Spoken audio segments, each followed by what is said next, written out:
Welcome to the American Nomad Podcast, hosted by the legend himself, or as I refer to him, the legend in his own mind, Rav Holly. What's up, guys? It's Rav. Thanks for joining us for another edition of the American Nomad Podcast. In studio today, I got another buddy of mine had to drop by, and I've been talking to him for a while, trying to get him on the podcast. And today, the universe aligned, and I was able to get him in studio, and I have him here. And I met this gentleman, back in probably 2014, and him and I were working on this little show that was a brand new kind of production for Fox. And it was a Ryan Murphy production. If you guys aren't familiar with Ryan Murphy, he created Nip Tuck, he created Glee. And then this was like his first show on Fox, which was a little show called American Crime Story, The People versus OJ Simpson. And I was working on that show as a production assistant, and my buddy was one of the attorney's assistants, I believe, if memory serves me right. So without further ado, let me introduce you to my good friend, Orlando Flores. Orlando, welcome to the show, bro. Hey, man. Thanks for having me here. It's a pleasure to be here. Finally, right? The universe aligning. I actually have sound effects here that if I mess with it, see. Big round of applause. I've never used that thing. I'm flattered that you would do that on me. It's so funny. I've never used that thing. But I was like, I have them. Maybe one of these days I'll use them. I just always forget that they're there. Anyway, brother, good to have you in the studio, man. How you doing? Life is good, man. Life is good. Life is interesting. Like the Chinese say, man, you live in interesting times. So absolutely. About you? I'm good, man. I'm excited because I've got this podcast. You know, I've been doing this thing. People don't realize I've actually been doing this podcast it's 10 years now.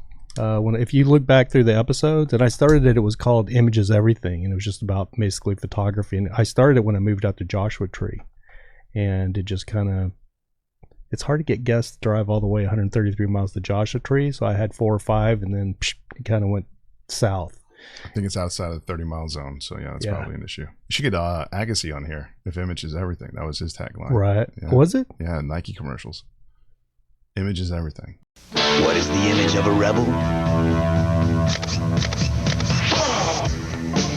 These are the images of a rebel. Canon's revolutionary new autofocus EOS Rebel. So easy to use, you can stop taking snapshots and start taking photographs.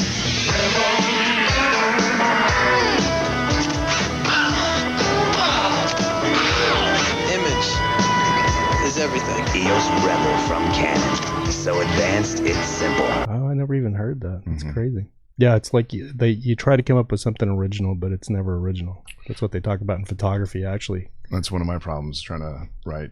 It feels like everybody's written everything. Everything's been written. Well, you know, like with photography, like you'll come up with a concept, you'll dream up this crazy concept, and then you'll do it, and you think, oh man, I just originated this. And you'll put it out there, and somebody will come, oh dude, that was exactly like Herb Ritz back in the day. I'm like, oh dude.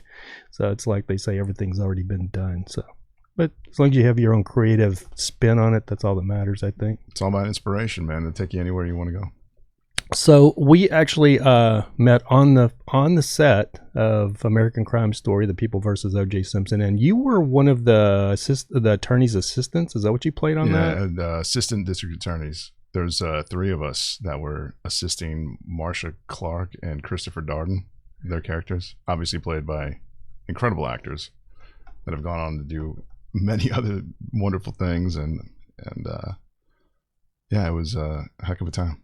And the crazy thing about that is which I didn't realize at the time, but you are actually a real attorney in real life. I do play a real attorney in real life too. Yeah. It was a lot of method acting on that one. The ironic part is actually I started out as a criminal defense attorney, and I was assisting the DAs trying to prosecute somebody. So to see it from the other side was pretty eye-opening. And just a quick reminder that this podcast is not sponsored by Monster Energy Drink, but it damn sure should be. We're working on that. We're working on that. We've got an attorney's trying to deal with that right now. It's funny because when I did the podcast last week, I I actually said that. I always kind of say it because I say it when I'm gaming too. You know what I mean? And so like I actually had it like some couple of drink companies that I'd never even heard of like shoot me emails like, hey, we'll sponsor your podcast. And the problem with that is I'm so particular, dude, over like I don't like drink sports drinks anyway because they're not good for you. But I used to drink Red Bull, and then I don't remember why I switched to Monster, but like people will try to bring me like a blue Monster. I'm like, nah, dude, I just want the old original. Yeah, they'll bring me the sugar frees or try to bring me like a different flavor, and I'm just so sad. And my friend got me hooked on the orange one. He drinks it all the time, so I had tried a couple of those. They're pretty good. I think Revive or something like that. Maybe I'll try that. Is that the one with the fancier cans and stuff? I think so. Like instead of the green, it's like orangey, and I don't know. It's supposed to be like a hangover cure. Apparently, he drinks a lot. So, shout out to Kevin. Shout out to Kevin. It's funny because Moles Hanscamp, he's got a weird ass name. Mole, I can't remember his name, but he's actually the rep or the sports rep for Monster. And I know him through, I don't know him, but I know we're acquaintances kind of, but I know him through my ex-roommate, Razor Rob, and then Tiki used to be really good friends with him. And he actually had a, I don't know if he still does, but he had like a MMA sportswear back in the day called Triumph United. I heard of that actually. Yeah. So that was his, and now he actually works for Monster. So you think I'd be able to navigate that a little bit to get a Monster sponsorship, but not yet. You got to get your lawyers on it, man. Let's see if they can negotiate something. There you go. We know one. I actually do know one. I should probably reach out to him. So it's crazy because we met each other in LA, and now we're both out in Orange County. But you were already in Orange County. And yeah, now, I've always lived in Orange County. And now I'm back out. I'm out here, and we are literally like what, maybe 20 minutes? Yeah, pretty close. Actual 20 minutes, not LA 20 minutes. Yeah, like, actual 20 minutes. Like less than 10 miles. Yeah.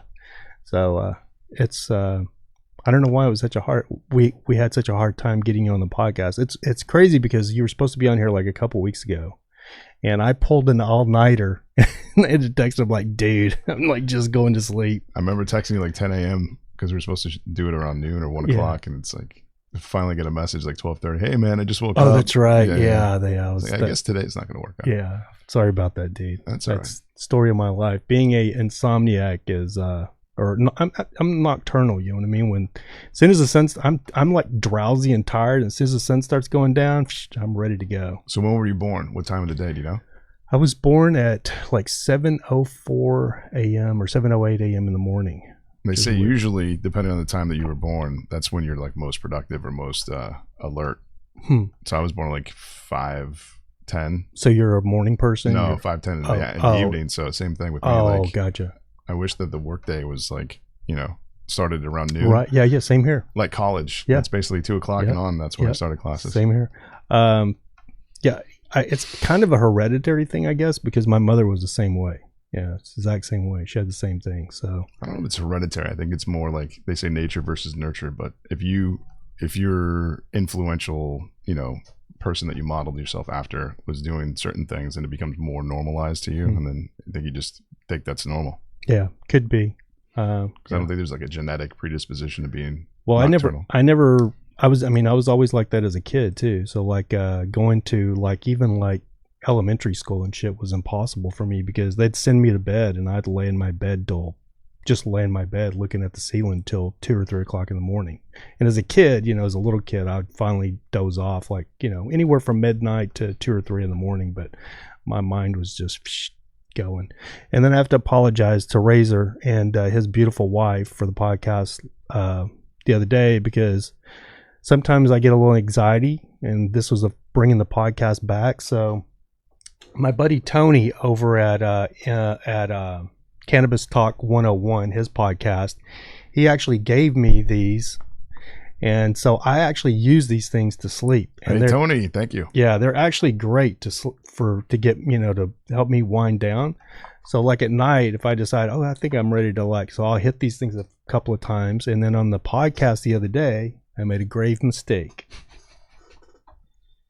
I was sitting here and I was getting a little anxious. So I was like, I'll just hit this pen. I didn't even really think about it. It's kind of become habit, you know what I mean? And I was like, oh dude, I don't know if I should have done that. You know what I mean? And I was like, it's just one. And I was like, one more. And I hit it again.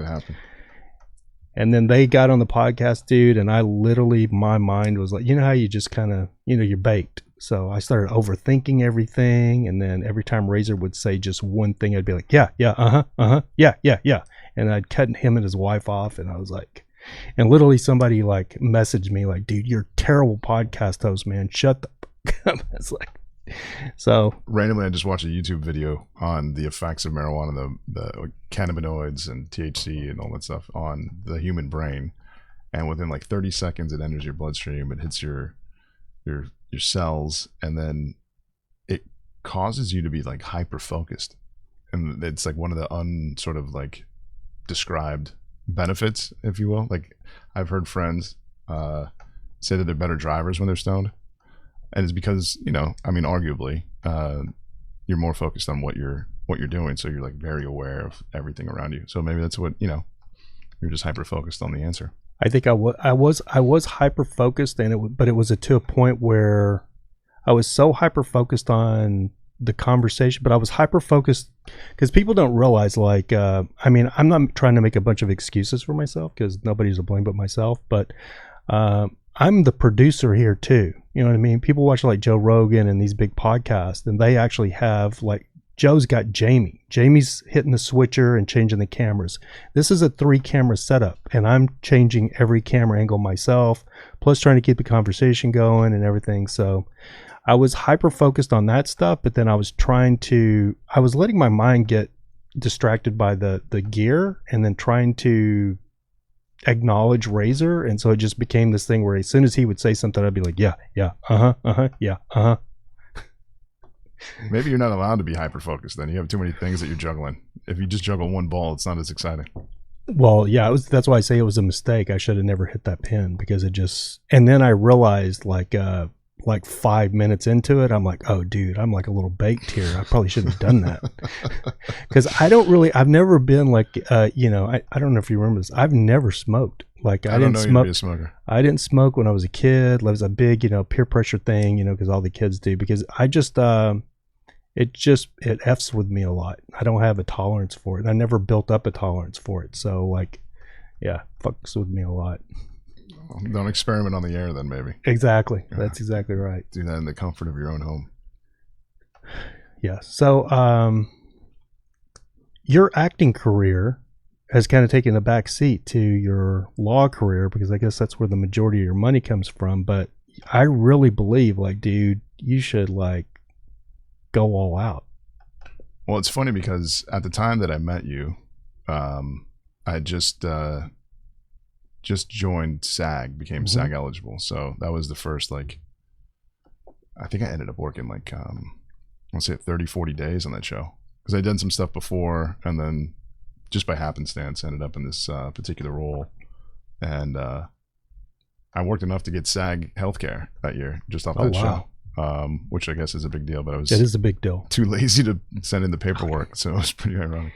But that, from there, it was interesting because all around the same time was that, and I ended up doing some work on the show called Hail Caesar with I got to do a scene with George Clooney, who's like my guy. Right. Shout out George. And then this like casting director for commercials would just call me up hey, we're doing a commercial tomorrow. Show up at this time. Okay. And it was like Toyota, or we did one for like Subaru, I think. Just a bunch of different ironic, car commercial. I was just, just in the back. I did one with, oh man, what's his name? The guy from the big Knicks fan, director, Spike Lee. Oh, Spike Lee.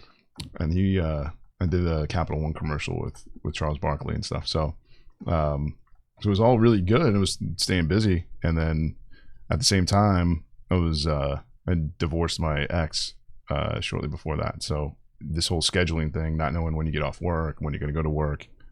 And I was seeing him like Tuesdays and Thursdays. So it became like this real struggle, because as fun as it is to be on set, it's like pales in comparison to spending time with my boy. So more and more it became a struggle. And I was like, well, I think being more consistent in my scheduling and having nights free that I can guarantee myself. And so around 2016 is when I really, from 14 I was like, I want to become SAG eligible and doing the background thing. And then I got in, and then 15, I just worked all the time. And then 16 is when I started being more, focusing on the law. And then I ended up doing some consulting for a company that was working with the 5G expansion. And they only hired law school grads. And being around all these kids that were like studying for the bar exam and seeing all the stress and all that jazz, it just kind of made me realize, man, you're an idiot, man. You already did all that stuff. And yet here you are, working with these kids. And so then I found this job doing like estate planning and trust and estates litigation. And it was really cool because I'd become disenamored with being a lawyer, being a criminal defense attorney. And so this new area of the law, I felt like utilized a lot of the skills I developed.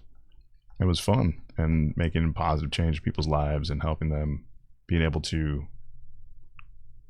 kind of just solely grieve or kind of like fighting what I felt like were greedy people trying to get more of mom and dad's money. And then my stepdad had passed away a couple of years before then, and I saw what my mom went through. So it was kind of all these different confluence of events and inspirations kind of all came together at the same time. So I've been doing that ever since. Yeah, people don't realize Hollywood gets a bad rap about, or people just think like being on set is like, it's just like a gravy kind of thing. But like people don't realize like when we take a show, like when somebody offers me a show, the first thing I ask is it a guaranteed 12? And a guaranteed 12 means is it a guaranteed 12 hours? Mm-hmm. Because you want to work 12 hours, and if they don't guarantee you 12 hours, a lot of people won't take it. You want the guaranteed 12 because at 12 hours, you start getting massive overtime.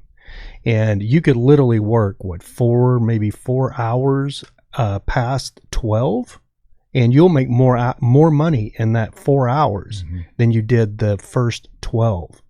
So on set, I hear that, with the strike and everything that's gone on, I haven't really worked since 2021. I was on 911 when everything kind of just went pandemic wise. Mm-hmm.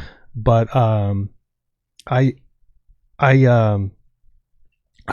you average like a 15-hour day, 14, 15-hour day. And, I was on Westworld before that. So, I've done 2 19-hour days. And then I just did an indie show not that long ago where we did an 18-hour day. So, and then you turn around, you got to come back the next day. Now, the unions, when you're working a union show, there has to be a certain amount of time. So they can't schedule you. I think it's 8 hours. I think you get 8 hours. Yeah, I think it's 8 hours. But you still got to travel home, yep. Shower, sleep, all that stuff, wake up, do the same thing all over again. Yeah. I'll never forget, like on American Horror Story, the first 19-hour day I did was we had like I can't remember, maybe like a 11 a.m. or I can't remember, 4 a.m. call time. I can't remember the timeline on it, but and it was on the Fox lot off Pico, and we were having 500 BG because we were filling that. We were filling the auditorium thing that they have there on the lot. That's where they do the screenings and things. It's a lot of people. So we're putting background in there. I was putting BG in there. So it was like 2:00 in the morning, bro. I'm setting background. We're moving background, bringing the background because the camera's set, camera's ready. And that whole day was such a cluster because the second AD, Katie Botkin, had called Central Casting and pushed all the BG's call time to like 2 p.m. Well, Central Casting didn't tell the BG. Whoops. That didn't go out. So guess what happened? All the BG started showing up for me, the BG PA at 11, like 10:30, 11 a.m. They were, their original call time was like 11 a.m. So they start, strolling in like at 10:30 a.m. And I'm like, hey, I got BG showing up here. I thought their call time, because on the sheet, the call time on the sheet was like 2 p.m. Well, and so that's what happened. And so, that Fox lot. So for the BG to go back to their car, because it's on another lot, mm-hmm. you got to get bussed over, shuttled over. So it's a hike. So most of the BG that had showed up early just said, well, we'll just hang out. 2, 3 o'clock in the morning, we're finally using them. Wow. Yeah, we're actually setting them in the auditorium. That's how far behind we were. Jeez. So the overtime that they were getting, and then I literally had girls coming to me crying because they were like, Rav, it's like 3 a.m. and I have another call time at 7 a.m. in the way out north, where all those stages are out north towards Santa Clarita? Yeah, Santa Clarita, exactly. Like our Blue Mountain. I think there was a show shooting out in Blue Mountain. So I had like 33 BG actors that was on my show that were booked on that 5 or 7 a.m. call time. And we started letting them go. I told the first AD, I'm like, hey, dude, I have like this whole group of like, They got to go. And so I got them out of there. But the crazy thing about it is what people don't realize is those poor kids were signing out. We were signing them out. And then they were getting in their car and they were driving straight to Santa Clarita, which is a 45-minute drive to Santa Clarita. And then they were looking at working another no less than 12-hour day. Absolutely brutal. So people don't even. And my biggest fear was like listening to or hearing like one of them didn't make it. They didn't. They ran off the road, fell asleep driving, or Jesus.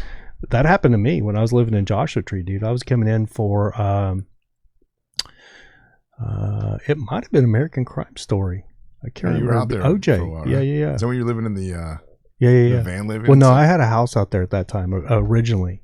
No, I don't think it could have been but I was working on a show, and I was coming into LA, and it's 133 miles one way. Mm-hmm. So I had like it was like a later call time, like 11 or 11:30 or 11:40. I think it was 11:45 a.m. call time, and so I hit the road probably about 8 or 9 o'clock because you got to hit the traffic thing, and then I woke up, dude, and I'm going through bushes off the side of the freeway.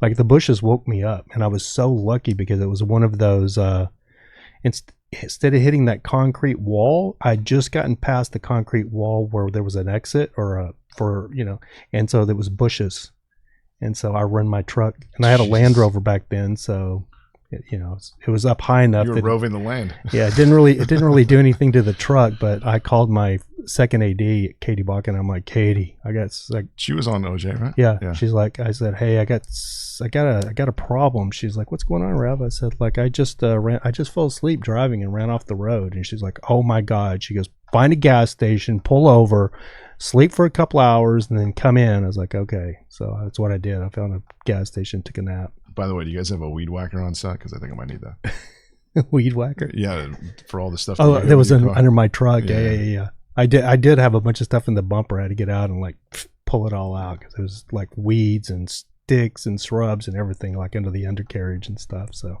Jesus. I got out and like crawled under there and ripped all that stuff out because I was paranoid that it would get into the exhaust and that, catch on fire. And then all I could think is like I've seen like videos of like state troopers and stuff pulling off the side of the road, stopping somebody, and then their car catching on fire because there's grass underneath the undercarriage, brush and stuff. Yeah, that's crazy, man.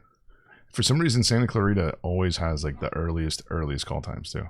Yeah, it's crazy. Every time I worked out there, it was like 4. I did a Jack in the Box commercial back in the day, and the call time was like 4:15 in the morning. And I'm living in Orange County, so I'm waking up at like 2:30 to get on the road by like 3. It's crazy. Yeah, that's and people don't realize when you live anywhere in the Southern California area, that's really the LA nucleus. We're in Orange County, which LA is all Los Angeles County. But to make your way into Los Angeles, even when you live in Los Angeles, it's just you can't explain it. I used to live in Dallas, and like my sister and stuff I'll hear them complaining about traffic, or somebody from Dallas complaining about jazz. Like, you have no idea. I used to drive in Dallas from Mesquite all the way to Carrollton. So that's the equivalent of that would be the equivalent of like Irvine to Glendale. That's a hike. Yeah. 50 miles, 60 miles. But I did it every single morning, and I had to go right through the middle of downtown Dallas. Now, granted, it was a pain in the ass, but I could do it like in 45 minutes to an hour, to where in LA that would take you probably 3.5, 4 hours. So I was working at a firm in Torrance, which is like 35 miles away from my house. When I went back to the law, I got this job, and no joke, it was like at least an hour and a half every day, and then sometimes it was over 2 hours. I mean, that's each way, going there and coming back. And it was like, man, this is like the worst. So the concept of being in Orange County and still trying to work in LA, it's like that traffic is a serious consideration. Then you got to start thinking about what time you leave, and you're waking up earlier. You're trying to go to sleep at like 8 o'clock at night, and that's, for a nocturnal person, going to be pretty challenging. And so you're still not sleeping, and then you're waking up super early to try to get that. It's crazy. Yeah. And to your point about those long days, I think OJ, we averaged probably like 13.5-hour days. There was like take after take after take. And I'd heard this, what I thought was like an urban legend, this thing called Golden Time. Yeah. And I got Golden Time one day on that. It was like, and for that, anything over, I think it's 15 hours or 16 hours. Any part of that, you get like your full day's rate. So you really are making a lot more money after your 12 hours. And it works that way for crew as well. So crew can make, even when you're like just a PA, which is the bottom of the barrel pay scale. But when you start getting that time and a half, double time, it adds up quick. So meal penalties. Yeah. So even as a PA, there was days I'd make $300, which for LA is not great. When a DGA second is, I think their day rate is somewhere around $950 a day or something like that. It's like a principal actor. Yeah. And that's the second AD. And then, you're moving up to second AD and then first AD. And it's good bread. Not too bad. A little over 200 a year. Yeah. If you can work, well, they don't work all, 200, 300 days. Yeah. But then the other thing people don't understand is in the entertainment industry is like, so when you book on a show, you're employed. You've got, and then they'll tell you, like, we think we have this many days for production, so this is how long it should be. But when that show wraps, you are absolutely 100% unemployed again. Scrambling for work. Yep. And it's the same thing for actors. Yep. And, you have good years and then you have bad years. And then you have to like budget to be able. So I was always scared to spend like a bunch of money on something. Like we would wrap something and I'd want to I should go on vacation. I got all this money in the bank. And then I'd think, nah, better not. Well, and they have hiatus in the summertime. So there's like a good month, 6 weeks you're not going to work because nothing's happening. And same thing in the holidays, like early December to something like mid-December to mid-January usually. So it's almost like 3 months of the year that you're not going to be working anyway. So that's also a consideration. And I don't know if you know this, man, but since like the strike, nothing, Hollywood's not come back, dude. It's AI, man. Yeah. They're holding on. You know that, right? Yeah. The studios are holding off to see what they can save by using AI. So they're in this big AI development period right now. A lot of crew members, I don't think, know that. I follow crew stories on Instagram, so they've alluded to it a couple of times, but they're really looking at this stuff because there's a good possibility. I don't think a lot of creatives realize this, but I kind of have a feeling, could be wrong because I'm not always right, but I have a feeling that like within the next 10 years, within the next decade, photography won't even be a thing anymore. We've like talked about that. Yeah. If you want to picture yourself, all you'll have to do is plug it into an AI generator and say, hey, I want to be like, give me a photo of me in a blue shirt, a blue button up with short sleeves and a t-shirt underneath. So-and-so had a synthesizer, headphones, and a mic, and boom, there it is. They already have apps on your phone now that you can just put in like some candid photo, and it's like, make me a business photo or a business profile photo. Yeah, I have. I actually have in my Photoshop. Photoshop was one of the first AI generatives. So, like, which it's so cool because I did this photo shoot with this girl right over here, not far away. Shout out to Kitty Kinks, is her name. It's a cool name. And she's kind of a gamer girl, so she went like a gamer theme, so she had her headphones and stuff. And then I had her up on this ledge, and it was a really cool shot, but we were at a park, and so the background was just like nothing but white sky because it's kind of one of those overcast days, so there was no blue sky or anything. And I was like, so it bothered me. You know, nobody else noticed it, but I did notice it. And it kind of bothered me that it was all just that white sky. And I was like, I'm going to see if this thing actually works. So I'm like, generate a background of office buildings like in what you would see in downtown Miami. Boom. I was like, damn, and I'd already released the photo, you know what I mean, without the buildings. And I was like, so I sent her, she's like, oh my God, how did you do that? I was like, I'm a Photoshop genius. Me and AI getting along together. Me and AI. But that's growing up in the 90s, AI was all Allen Iverson, and now it's like the whole new phenomenon. Yeah. Have you seen that Billy Joel, the new video that he did? Was it got AI in it? Yeah, it's called Turn the Lights Back On. And it shows him through like every sort of like stage of his career from the 70s, you know, like Piano Man. And so he's singing this current song that he just created, that he just recorded, and it shows him singing it throughout his career and all the different stages, and it's all AI. It's amazing, man. You got to check that out. Yeah, I definitely have to check that out. I think for me, like in you two, you and I are not that far apart in age. No.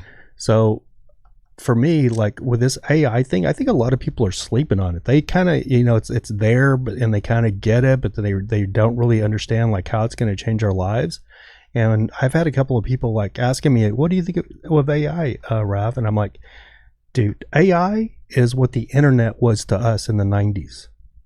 For us that grew up with no internet, and then all of a sudden the internet came about. Now, we were a lot more excited about the internet because we could see the possibilities of it, but the internet changed everybody's life. I don't know if it was for the good or for the bad. That could change for sure. That's debatable. Yeah.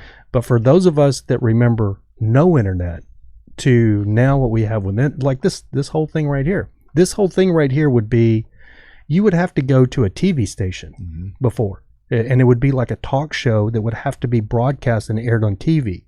Big old camera. A broadcast camera. Yeah. So tower, the whole thing.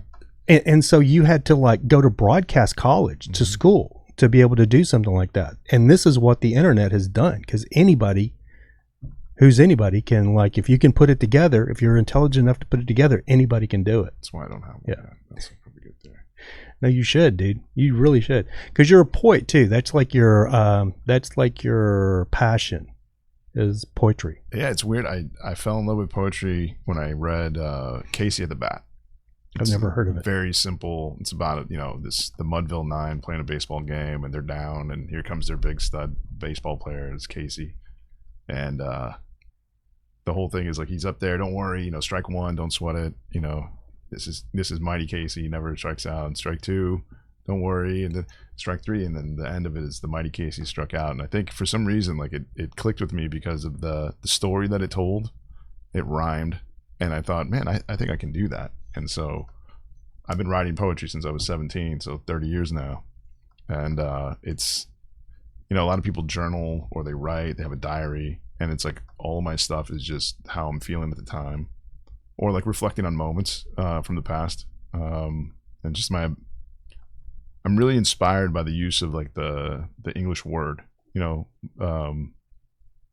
I guess my first musical influences were like Counting Crows, and lately like John Mayer. They just have an ability, and Black Crows, shout out to Chris, have an ability to write these stories, or these create these images, and their use of the word, double meanings and rhyming patterns and all these different sort of manipulations of the English language, I find very intriguing. And so I think that's kind of inspired me, challenged me. You know, like, what can I write? What can I do? And I've started expanding. I wrote usually just about like the pursuit of love, maintaining love, or dealing with the loss of love.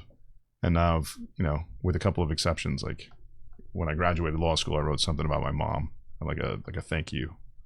Or I've written about my son. But now lately I'm trying to write about, I've written something about LeBron James. I hit him up like, hey man, you want to read this? But no response. LeBron, hit me if you want to talk. When Jim Brown died, I wrote about him. Oh wow, that was a while ago. Yeah. Just different topics. I've written about, you know, gun censorship, or doing something about all the mass, shootings that we experience in this country, written about politics now, written about government. And, I think what I feel like is a lack of Americanism, for lack of a better word. Like, it feels like we're a bunch of people in a country that are all divided and trying to separate ourselves rather than unite as members of the same country. Yeah, it's definitely a weird time that we're in right now. I think everybody can acknowledge that. Well, and you living before the internet, like I remember my friend was the first one to get internet, and we downloaded a song, and it took literally all night, the dial up and the AOL on Napster or whatever. Yeah. Right. And so I think that there was a real cohesiveness to society that has slowly but surely eroded, because now people have so many interests, and I mean, by the same token, we didn't have cell phones back then either. It was all dial tone and the kitchen cord that you go in the living room and trying to get some privacy, and then maybe if you were lucky you had your own phone line in your bedroom, but those are only like the really spoiled kids.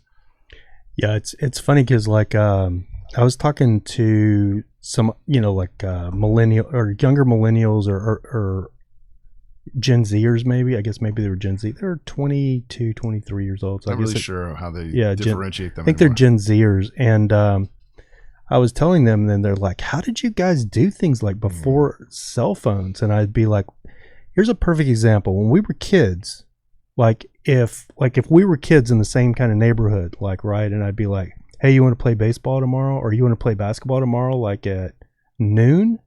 And you'd be like, yeah. I'd be like, okay, meet me at the stop sign at noon. Yeah. And then we'll go to the courts. And so, you'd have to have a watch. I had like an old Timex, and you'd be there waiting. And then sometimes your friend wouldn't show up, and you'd just be like, well, I'll wait another 10 minutes. And you'd just be sitting there waiting. And then finally, like 12:30, you'd be like, okay, well, maybe he can find the courts by himself. And you just go play basketball. Mm-hmm. And then you'd see him at school like a week later and be like, bro, like I waited for 30 minutes, man. Where were you? Oh, my mom told me I couldn't go play basketball that day. Yeah. I got grounded because I didn't clean up my room. These kids have no idea these days. And that's where the beepers got so popular, man, because it was like, it's 911. It was an important thing, an emergency. Dude, when those beepers come out, bro, I had to carry 2 of them. Back in those days, I was living in Dallas, and I was married, and I was working in apartment complexes. So I was a maintenance guy. So I'd be on 24-hour call. And then I remember because I had one beeper that was a personal beeper. That was my own beeper. And then I had to carry a beeper for the apartment complex. And so I thought I was big shit, dude, running around with 2 beepers on my belt. We'd go to the mall, and I'd be like, I got 2 beepers. So my buddy's dad, rest in peace, he worked for Lockheed Martin, which is a division of NASA, right? Yeah. So he was so technologically advanced. Yeah. So that was the first time I'd ever seen a laser disc. This was like way back in the day, right? So he had a cell phone, like a mobile cell phone. That was like one of the first ones I ever saw. I was like sophomore in high school. This is like 92. And so my friend would drive his car, and his dad's mobile phone was there, and I thought I was big shit too. So I'd pick it up, and I'd start acting like I was on the phone. I'm like, yeah, buy, sell stocks, let's do this, make a move, do this, do that. So, but it was like $5 a minute, so I was like afraid to hold the thing. You know what I mean? I'm like, oh shit, if I accidentally call somebody. The very first cell phone I seen was a buddy of mine, Ernie. It was actually my ex-wife's younger brother's best friend, Steve. And this fucking kid had a bag phone back when they were you can't even explain it. I don't even think you'd probably find one on eBay. It's like a backpack. But it was a bag. It was more like a doctor's satchel kind. Remember the doctor's satchel or like a lawyer's satchel? Oh. Yeah, it was in a bag because it had this big base that had to be concealed. You couldn't carry, you had to have a bag. You couldn't just walk around with it because it had this big battery thing. And then so you'd unflap the thing and then pull the phone out and use it. It's right? What the military used. Yeah. And we were out like in a field one night in Lubbock, Texas. And I'm like, does that thing really, where does it work out here? And he's like, yeah, it'll work out here. Satellite phone. I'm like, dude, let me see. And he's like, yeah. He goes, but don't call anybody. It's too expensive. And I took the phone. I'm like, dude, let me make one call. Come on. Just let me make one call. Domino's? You guys deliver out He's here? like, no, Rav, you can't. And I'm like, come on, dude, let me make one call. And I called some girl, dude. I remember that was in some other some other town, and Ernie's like, because I was a little tougher than him, kind of things. I was kind of intimidating him, kind of bullying him, and I was like, I'm like just like rolling up the minutes, dude, and he's freaking out. We're like in his pickup, like out in the middle of a field outside of Lubbock, Texas, and he's like, dude, you got to get off my phone, dude, you got to get off my phone. Dude, that bill was like, I think it was like $200 or something like that. I ended up helping him cover it because he was going to lose the phone. That's nice of you. But I was like, I couldn't believe how much it was. I said, I talked for 15 minutes, bro. He goes, I know, but it's so expensive. I'm like, why even have that thing if it's that expensive? For emergencies. Yeah, that's what he said. You're like Ferris Bueller with his friend. Yeah, exactly. Yeah. With a Corvette. Let's take your dad's car. Ferrari. Oh yeah, it was a Ferrari. Yeah, that's right. It was a California Ferrari. edition. Yeah, that's right. It was a Ferrari that they went through the glass, went through the glass windows, and they're trying to roll back all the miles that they put on it. And he just pushed it and goes in reverse. Bastard space.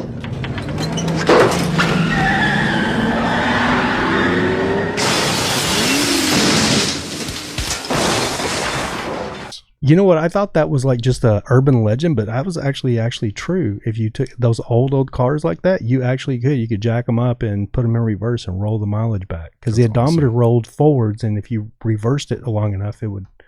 Yeah. So that's how that. I thought it was just BS for the movie, but no, actually, if you look into it, that used to be a thing in those kind of cars. Probably not a Ferrari, but like an old, Chevy truck or something. I guess they used to do that. Yeah. I guess a bunch of old cars and roll them back. I guess they did exactly, and that's why the government stipulated like, hey, you got to fix that because you got to have you have the proper odometer when you sell the thing. That's crazy, man. It's such a different time back then. Simpler time. Analog life. And what? Analog life. Yeah. It's funny because I love technology and all of this stuff that we have, but when I look back like at the 70s, because I'm a little older than that. We're pretty close, but I'm a little older than you are. You got more of the 70s than I did. Yeah. So I remember being a kid in the 70s, and it was such an innocent time, dude. Like there was just stuff that you couldn't imagine today. Like people would be horrified. Like one of my favorite things to do when I was a kid was when we would go on a road trip that was going to be more than an hour. We had this huge Pontiac Catalina. I think it was a Pontiac Catalina, and it's like a Grand Prix, but it's a little different. And it had this big back window with speakers up there, but it was plenty big enough for me as a kid. I could get up there and there was a pillow up there, so I would get in the back window and sleep. That's where I go to sleep. I just chill like in the back window. I don't know why I did it. It's just I thought it was cool because I could fit up there. But my parents didn't even think anything about it. Or I rode it. We'd be leaving a 7-Eleven or something or a convenience store, and I'd ask my dad, "Hey, Dad, can I ride in the back of the pickup?" He'd be like, "Yeah, sure, son. Just make sure you sit down and hold on." And I'd get up in the back of the pickup, and I'd just be like rolling down the highway at 80 miles an hour, like in the back of the pickup. Which today people would be calling, "Hey, there's some crazy guy driving down the freeway with his kid in the back of the pickup." They do that with animals now. Yeah. Oh yeah, they call dogs that are walking around in the back. Yeah, like phone call. Well, that was our animals. Like we had like cow dogs on the ranch, so that's where they rode. Yeah. Like my dad, you don't see this anymore, but back in the day, especially in rural areas in Texas, every pickup just about had a toolbox. Had this little toolbox that sat right behind the cab. Yeah. And so that's where the dog would ride, was right there on the freaking toolbox. And if people saw that these days, they would literally lose their mind. Yeah. And our dogs were always up on the toolbox riding. And they knew to get up there. They get up there by themselves. Yeah. They'd see that we were leaving. They're up on the toolbox.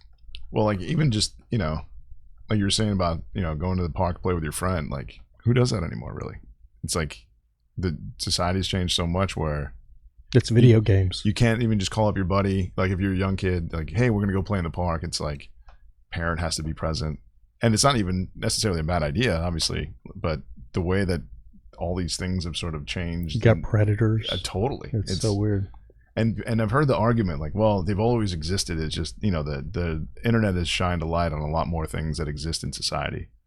Maybe it's true, maybe it's not true, but it just seems like whatever is going on, I was at not that I was an athlete by any means, but we played basketball every single day. So did I. They had a place right next to my house where they had these like lower rims, so we'd go play what they call them dunk hoops. Just dunk. Well, the 8-foot rims are for the younger kids. Yeah, well, they were perfect for me. Yeah. So we would go play like every day, man, until the lights came on, and that was the rule. Lights come on, you come home. Yeah, and then it's like finish your homework and eat dinner and go to sleep. Yep, it was the same for us.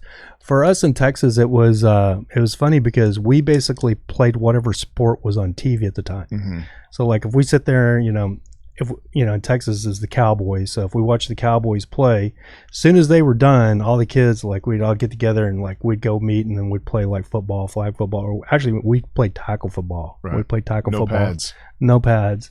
If it was basketball season, we were all playing basketball, baseball. That's kind of the way. And no offense, but when I grew up in Texas, nobody even knew what soccer was. It was like, They probably still don't. didn't even really exist. No, it's huge I'm in kidding. Dallas now. It's huge. They got a soccer team now. MLS team. One of my really good friends, Sebastian, shout out to Sebastian. He I don't know how he's I don't know, he's very into, I don't know if he was like a professional soccer or close to a professional soccer, but he's a pretty tall guy, and he's like so into soccer. He actually had a soccer team that he sponsored from Brazil, and I met him down in San Diego because they were playing in some tournament down there. But I met him through back in like 2012, 2013.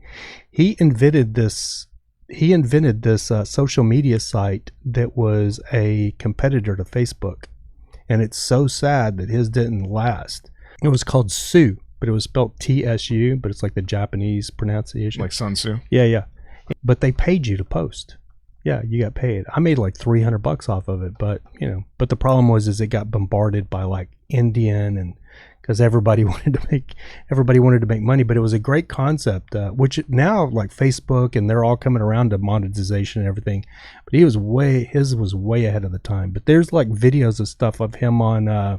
Hey, what if Facebook paid you for every like that you received or every friend that you recruited? Now, Facebook may not be that generous, but there actually is a site that is. Sue is the latest to jump into the social networking craze. The site launched last week, and it's based off a platform that gives 90% of its ad revenue back to users. Here to explain exactly how it works and how you could put more buck in your bank account, Sue founder Sebastian Sobchak. Hope I got that close. Sebastian, to give back 90%, I mean, that's obviously a very enticing lure. And we all hear about these YouTube stars, and everyone's starting to think about, hey, how can I make money myself? I mean, this sounds almost too good to be true. It may sound like that, but it's actually true. So YouTube started this amazing thing where you have to reward the content creator, and they've created this global expanding business model that's been very successful. And offline, that sentiment has kind of reigned recently with kind of the federal appeals court decision regarding the NCA compensating people for their work, their likeness, and their image. And if you look at social today, it's the complete monetization of every user's content, likeness, and image that's 100% inefficient for the user. And so if it's... Although, let's point out, users put their information on there voluntarily. Sure. They put it out there, so if somebody else is making money off of it, it's kind of tough to complain about that. Well, they're like radio stations playing everybody's song and not giving them a royalty. That's the way we look at it. And we don't think that's the ideal. And so we're just making it a little bit more efficient. I'm not saying... Sounds like you're making it a lot more efficient. 90%, exactly. Is this, okay, would this be gross revenue or after a certain... revenues. And so if you look at the billions of users that are being monetized to the tune of tens of billions of dollars annually, I mean, this is an amazing segue to be talking right after you're talking about Twitter and tomorrow's Facebook earnings. I mean, there's a lot of money being created and not being, I guess, efficiently distributed to the content creator, which is basically every social user. So imagine distributing 90% away. It's not our content and it's not our interaction, so we think the lion's share should be given away. Although the lion's share could be 51%. It could be. Yeah. It could be. But if you give the lion's share away, which is what we think is fair, and you see startups actually giving the lion's share away, being brokers, for example, Uber, they only take a 20% transaction fee. Airbnb is in the 6 to 12% range. Who are you going after, though? Okay, your platform goes after specifically maybe content creators. So you're going after Facebook. You're going after Twitter. I mean, you're going after every one of these guys. How does it exactly work? I'm on your platform. Sure. What am I doing on your platform that I'm generating all of this content and all of these followers? If I could just interject one little statement, if we're giving purchasing power to all these users, which are massively distributed, we'd rather play in the financial services space, giving peer-to-peer payments, merchant services, and credit, and playing in that market, which is 10 times larger than the digital advertising and mobile advertising market. And that's how we're going to form our sustenance. Okay. Because the content creation game, it's not our content and it's not our interaction. So give it away and play in the financial markets, and we can. So you create a loyal following because they're getting paid for something they've never gotten paid for. Their own but then content. you have to have a certain level of trust for them to do these financial transactions through you. Exactly. I mean, and that would have to come through a certain period of time. I'm happy you're going to give me a few bucks for my tweets, but now you're telling me to pay my bills through you. That's a whole different kettle of fish. And we don't start with paying bills. We start with donating to charities. So you can see all these amazing charities like Environmental Media Association, Charity Water, Food for the Hungry. These entities now can have donations or their message monetized. Actually, we've got to go. How are you feeling right now? You're out there. How's it feeling? I mean, people knocking down your doors? Yes, really, absolutely. It's a tsunami actually of interest. So I would imagine it is. I think it's an amazing idea, and I like the way you want to segue into the bigger picture where there's more money and everyone could be happy. Sue, TSU. It's pronounced Sue though. That's a website. .co. .co. Thanks a lot. Like Bloomberg report and New York City and everything. When he launched the thing, he had I think he put $6 million into it of his own money to begin with. Yeah. Wow. Yeah, but yeah, so shout out to Sebastian and Sue, because there's still people, there's still like a Sue group on Facebook, like old members of it.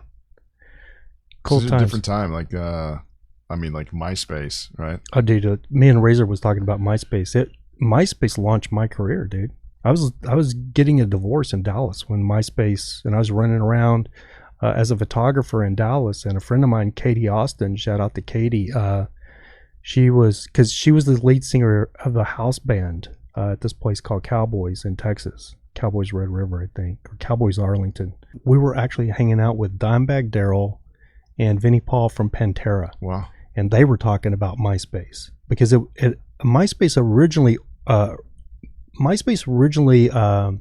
originated for the music industry. Right. People don't realize this. And so the key people in the music industry, like the big celebrities and the big stars, they were the ones first. And then it kind of branched out to, they wouldn't post anything on it, but they had access. They had their pages up, but you didn't see them doing anything. But then all of the indie artists really started taking advantage of it. So like Katie, she got the code from, and it was in beta. And so she goes, you'll be a beta tester for MySpace. So she gave me a code, and then I didn't do anything with it for like 2 weeks, a month. I can't remember. And she kept hitting me up. I got to put you in my top friends. You got to do something. So finally I jumped on there, and then I was like, oh my God, this is amazing. And then I met Razor's manager, Ken Pavia, who owned MMA Agents, who was just starting MMA Agents at the time. Him and Tito were coming to Dallas. Mm-hmm. And then they were already on somehow they were on MySpace. This was a while later after I got on, when MySpace was actually really taking off and it opened up to everybody. But then I was doing web design, so MySpace was open source, so I did a custom MySpace page for myself that I designed it, and people were hitting me up. So I did Tila Tequilas, I did Pavs, I did Razor Robs, I did all of these. I was even having celebrities MySpace celebrities hitting me up like, dude, how did you do that at your page? Can you do it to mine? So at first, when I did mine, I didn't think about doing it to anybody else's. But when they said, so all I needed was, I told them, yeah, send me a few photos. And then I just copy and pasted the code. And so it would take me like 20 minutes to do a page with their stuff, because I had to design the banners and stuff, but I was charging $300, which was a shitload of money back in those days. It's like almost $1,000 now. Yeah, it was a good little side hustle. And then, but long story short, so Ken from MMA Agents like, dude, you got to come work for me. And I was just getting a divorce and everything, and I was like, no, dude, my buddy Darren was trying to get me to move to Miami. And so I already had my heart set on going to Miami because I'd went out there and hung out with him, and we were walking down the beach, dude, and there's all these Brazilian girls, and I'm like, dude, I am coming to Miami. I'd never even been to California at that time. Oh, wow. Yeah, I'd never even been to California. Like, I'd been to like 42 states, and one of the states I'd never been to the West Coast. And but I'd been to Miami a lot of times. That was like my place I wanted to go. So I was going to Miami like once a year, even before this. And then I met Darren out there, and we walked around, and I'm like, dude, I'm coming to Miami. He's like, you got to come as a photographer, Rav. He goes, you're going to thrive here, bro. He goes, you'll live, because he had like this big penthouse, and I was like, he goes, you can live in my back room, dude, till you get like set, or we'll just be boys. You'll be set, dude. You won't have any rent when you first come. I'm like, oh man, this is perfect. On my way. Yeah. And then I said, I won't be able to come until probably like around April or something. And then I met Pav, and Pav was like, dude, you got to come to California and work with me. I'm like, nah, dude, no, that's Miami's pretty rad. That's not gonna happen. And he's like, let me fly you out here, check it out, see what you think, and then if you don't, then it's like, okay. So instead of spending the last Thanksgiving with my family, as the marriage and everything is falling apart, and my two boys, I flew out here over Thanksgiving of 2006. And hung out in Huntington Beach for a week or 2 weeks, and then flew back to Dallas. And I really didn't like it. I love the MMA scene, but like I wasn't too. I mean, Huntington's cool, you know what I mean. But just it doesn't. Not Miami Beach. It's not Miami Beach. It's not South Beach, Miami Beach, that whole vibe. So I was like, not. It was in the back of my mind, but the difference was I was thinking, well, if I go to Miami, I don't have a job. I've got to establish myself. I got to find some kind of employment.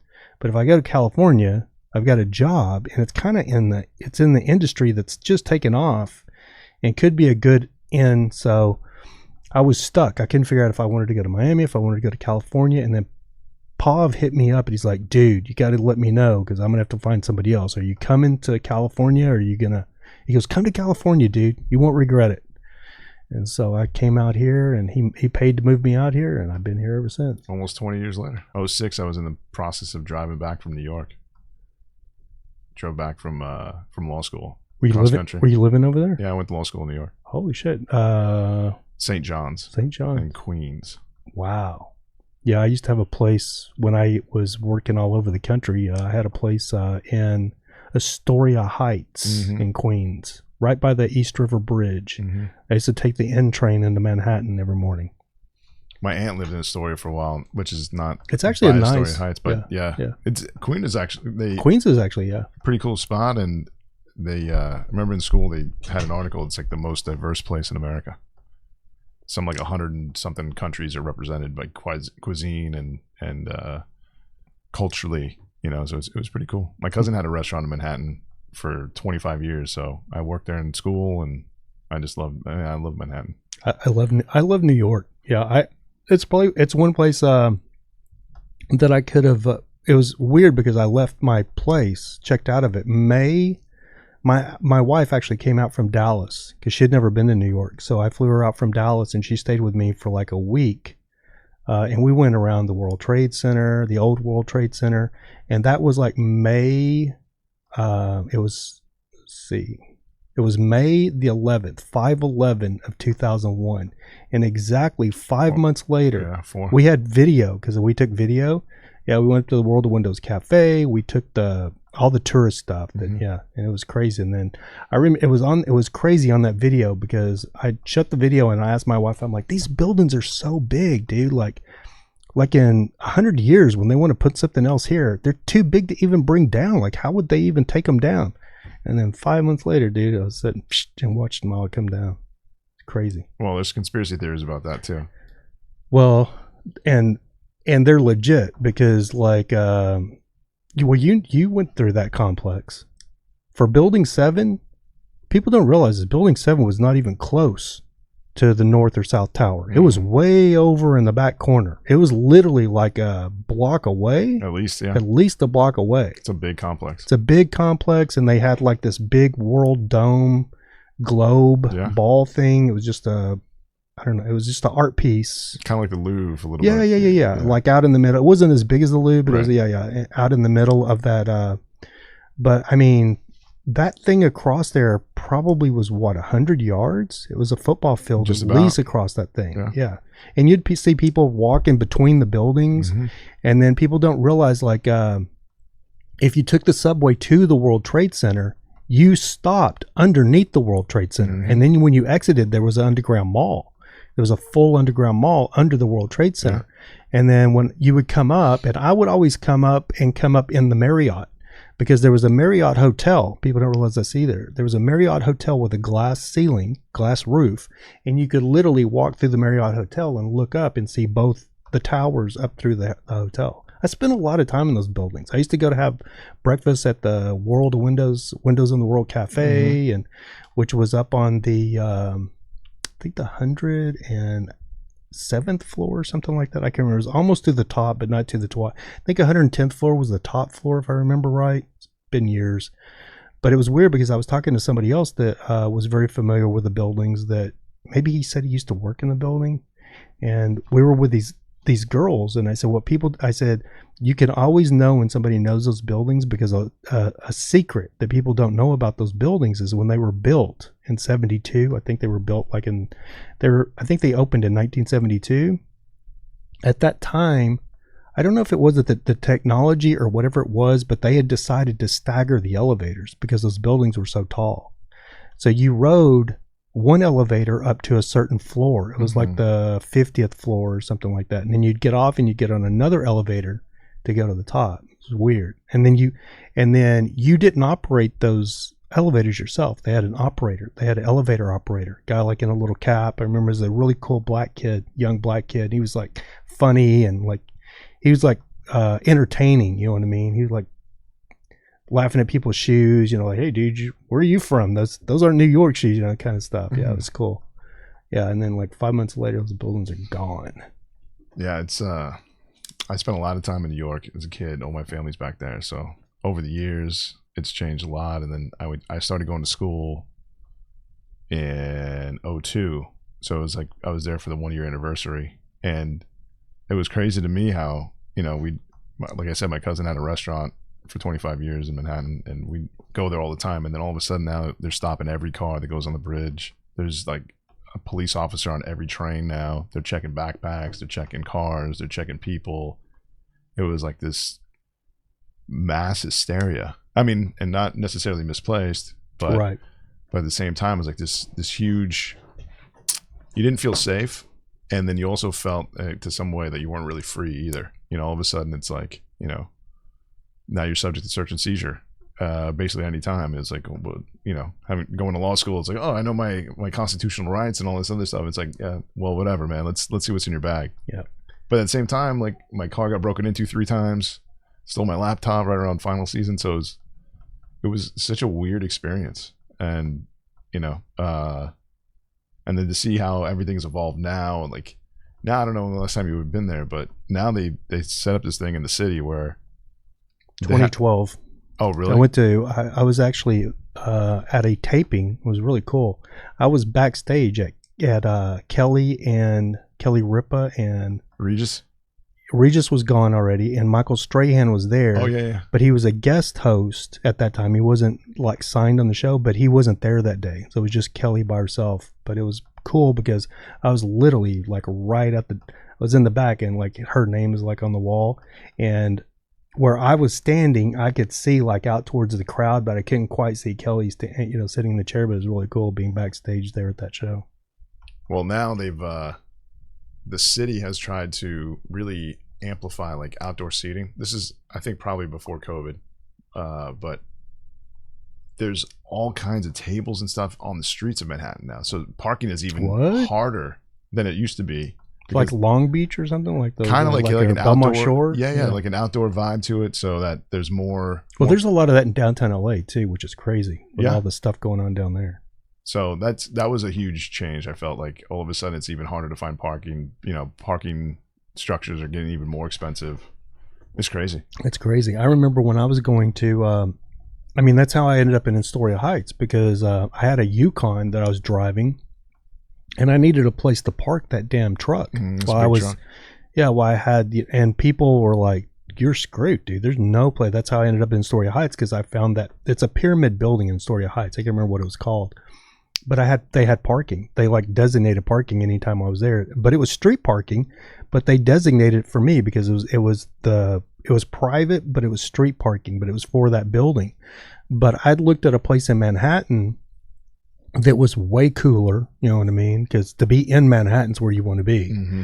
And it was down towards Greenwich Village, but there was no parking. No. And so, and it was literally about the same price as the place out in Queens. And I'm thinking, dude, I'll be like, I can walk to the bars. I can do, you know, in Manhattan. I'm trying to get back to the train and, you know, get back to Queens from the, you know what I mean? You're going to have to walk because you won't be able to move your car. Exactly. Never find parking. And so I was thinking about that, like trying to figure out how to get back to Queens. I just wanted to be in Manhattan. But then I went down to I walked down to one of those parking structure things that they still have, I'm sure. They're all over the place. But this was back in the 90s, but it was a place where you dropped your truck or your car, and then they drove it in there and they put it up on a lift and took it up. So I parked there a couple of times and paid. I think it was $340 a month, and this was in the 90s. So it'd probably be $1,200 today. Oh yeah, it's like paying rent now. But they told me, like, anytime you need your truck, Rav, you have to call us 45 minutes in advance so we can have it down and ready for you. And it was so crazy because I remember like taking a taxi cab through Manhattan, or like, you know, me and you like going from like downtown to Midtown, and we would pass that structure a lot of times. I can't remember what street it was on, or what avenue it was on, but I would be like, hey, look over there. You see at the top up there? That's my truck. Yeah. Yeah. There's a bunch of those when I was in school, man. You see them all over the city because it's like they would, instead of building, you know, whatever retail space or like residential, they figured, man, how many cars can they stack up? Like 8? Yeah, something like that. Was crazy. Yeah, way up. People don't realize, like, we're not talking about just like 4 cars, dude. We're talking about way up. Yeah, they're way up. Multiple stories. Yeah. And I don't even know how that thing works. And there's a ton of those set up. So you have like, you know, potentially, I don't know, 10 to 20 footprints, and those cars go all the way up. So you got like 200 cars or something like that. Oh, and well, the other thing is like, I never watched how they put it up there or took it down, but I would just think to myself, like, do they have to like take one car off, bring down, take the other car off, take the other car off, take the other car off? And I don't know how that thing worked. That's a good question. I never looked. You know what I mean? I'm like, do they have like 5 parking attendants out there? Like, once one, you know, they move the bottom car that's on the ground floor, next one comes down, and the next one comes down, and then a driver moves it out of the way and moves it out of the way, and then my truck. If you drive by those today, they're still there. Yeah.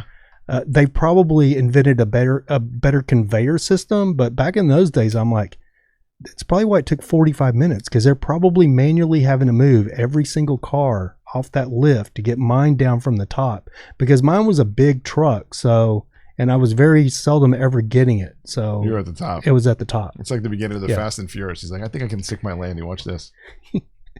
Exactly. That's crazy, man. Yeah. But New York, man, I love New York. but it's just a different city. But like, you were there for a winter? No, I was there for probably a year, but I had a place the way that place come about is I had a preventative maintenance. I was a contractor for this company in Dallas called Citadel Construction, and Citadel had all of these, Citadel built all of these chain stores. So Sally's Beauty Supply at one time, they had built every Sally's Beauty Supply in the United States. So they when they would build the store, sometimes they would build the whole shopping center, but they would sell a contract in the building of a preventative maintenance for the next 15 years. So the preventative maintenance was changing any, like if any of the ceiling tile were stained, we would spray Kills stain remover on it and cover that up. We would change the light bulbs so the employees didn't have to do it. And then we'd get up on the roof and change the package unit air conditioning filters. And it was an every 90-day schedule. So yeah, so that's, so I had 122 stores in New York State. So it took me a month just to do those stores. So it was easier for me to rent a place up there And then that was the other thing is I had my trailer. I don't remember where my trailer went. Oh, that's right. They stashed my trailer at the parking thing, and they didn't charge me any extra. They had like a little cubby hole because it was just like a little 8x6 trailer that you see like out on the Home Depot lot. Mm-hmm. And then I had put a ladder rack on top of it. But like, yeah, that was my whole rig. But when I wasn't working, I'd make a shitload of money, dude, in that month. And then I could just kind of like chill for a while. But then I'd go home to Dallas. And then, but that's why I rented that place, because I initially was staying in hotels. So it was a hotel every single night, unless I wanted to sleep in the truck. Right. So then I'm like, dude, it'd be cheaper just to find a place to rent while I'm working up here for a month. Yeah. Before the Airbnb days. It was way before the Airbnb days. So so that's what I did. I just found a little place, and the place that I rented was a sublease. It was a sublease for a South Korean couple that didn't live there. It was basically like an Airbnb. Yeah. They didn't live there because their main residence was in South Korea. So whenever they're in New York, that's where they stayed. And when they were in New York, that's where they stayed, and they would let me know, because I could schedule. I was my own entity, so I could schedule my time anytime I wanted to. And I remember one time that they were there when we were there, but yeah, it was cool. Did you only stay in Manhattan, or did you get to go around the whole state? No, it was the whole state, dude. So it was like Buffalo, Albany, Buffalo. Yeah, dude, I was coming into Buffalo one time. Being from Texas, you know, there's stuff that just don't register in your brain because I lived in Texas. But I'm driving from like I did my stores in like Albany. I'm coming down. My last stop is Buffalo, and then I'm gonna hightail it back. I had a store I had to hit in Poughkeepsie. Yeah, right north of New York, or Manhattan, right north of Manhattan. So I had passed it on the way up because there was a cool strip club there. Or it wasn't cool. It looked like a little raggedy strip club. I'm like, I'm just going to pull in there, but I'll catch it on the way back because it'll be dark. So I just flew past it, and so that was going to be my last stop. I get up to Buffalo. Or Albany. I'm leaving Albany. I spent the night in Albany, and then I'm leaving to go. I do my stores in Albany, heading to Buffalo. And that morning, there was a alert thing on the radio about snow. There's going to be like a snowstorm, and I remember going in like places and like hearing people talking about it and stuff. And I'm like, bro, I'm like hammered down. I'm going to blow through these stores, and I'm going to get to Buffalo. I think is it I-95 that goes into Buffalo, the main going into Buffalo? All the way up. I can see my Red Roof Inn, bro. I can see the top of my Red Roof Inn. You remember Red Roof Inn? Of course. Yeah, it was like a chain that was like Motel 6, but it was a little nicer than a Motel 6. And a red roof. Yeah, I could see and it had a red roof. And I can see my Red Roof Inn like a mile and a half from where I'm sitting on the freeway, and we're dead stopped on 95. You ain't going nowhere. It's a whiteout. Mm-hmm. The snow's blowing in. And I'm like, and I'm looking at my gas, and I'm like, I'm full. I got full gas, but I'm driving this Yukon. And after sitting there for about 3 hours, I'm looking at the car in front of me and the snow building up on the car in front of me. And I'm like, this is getting weird. And like, I'm on the phone. I think I called my wife. I had a cell phone back in those days. And I called my mom. I'm like, this is some shit going on over here. And I look out, and there's like a New York State trooper. And remember they had the one light on top of the car? Yeah, the bubblegum light. And he's like he's driving back and forth by us, right? And all the traffic is stopped. Completely stopped. And he's driving by us, and I'm like, so they're gonna get a snow plow over here and figure out a way to, maneuver us out. That's what in my mind. And then like 20 minutes later, dude, like I look, scared the shit out of me. I look over, and it's like a state trooper. And he's like, and I'm like, get out of your vehicle. He goes, how you doing, sir? I'm so-and-so state trooper with New York State trooper. You need to exit your vehicle, sir. Kill your vehicle, leave your keys in it, and you need to walk to those houses over there where the lights are. They're gonna take you guys in for the night. What? Say what now? Say what? He goes, sir.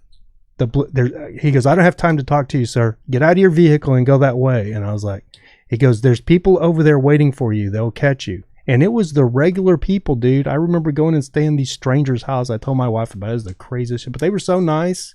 They took us in. They fed us they fed me breakfast. It was like the weirdest thing and so the next morning I was freaking out because I was watching the plow digging our cars out, and I'm thinking, oh my God, they're going to hit my truck. You're gonna hit me. You know, I thought the plow was gonna plow into my truck because I'd seen that happen before. Totally weird. Yeah, but I had stuff like that because I went to like the states that I had was New York, Massachusetts, New Hampshire, and Rhode Island up there, and Maine. So that was on the Northeast. That's the states that I had to cover up there. And then, so listen to this. Then I had Michigan, Minnesota, and Wisconsin. All the snow states. And then I had Wyoming and Montana. And then I had West Texas, Eastern New Mexico, Mississippi. Yeah, and that was it. And that was the states that I covered. So per contract, I had to be. So initially, what I did when I got this job, when I got this gig, is I called New York and was using contractors. I would call them and say, "Hey, man, I've got this," because there was no Sally's Beauty Supply up there. It was like a Ace Beauty, which was like a professional store. So only the cosmetologists could go in there and buy stuff. It wasn't open to the public. But Sally's had bought all of these Ace Beauty Supplies. So Sally's bought all of these Ace Beauty Supplies. So I called a company up there, like an air conditioning company, and said, "Hey, dude, can you just go change the filters? And this is what the contract is. This is how much I'm going to pay you." So I was like set. I'll never have to go to New York. This is so cool. You know what I mean? And then like 3 or 4 months into the contract, like Sally's called me because the Sally's headquarters was in Denton, Texas. I don't know if people know this, was in Denton, Texas.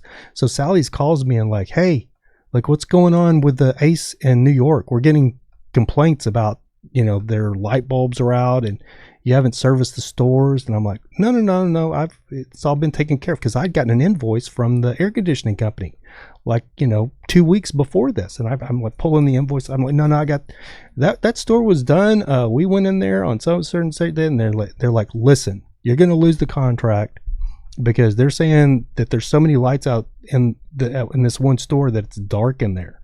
And I'm like, "Look, I'm showing that store. We were in that store on this date like 2 weeks ago, so that can't be possible." They're like, "Well, you better figure it out and take care of it because your contract's done and null and void." And we were making $185 a store. That was the flat rate for 300 stores. So do the math.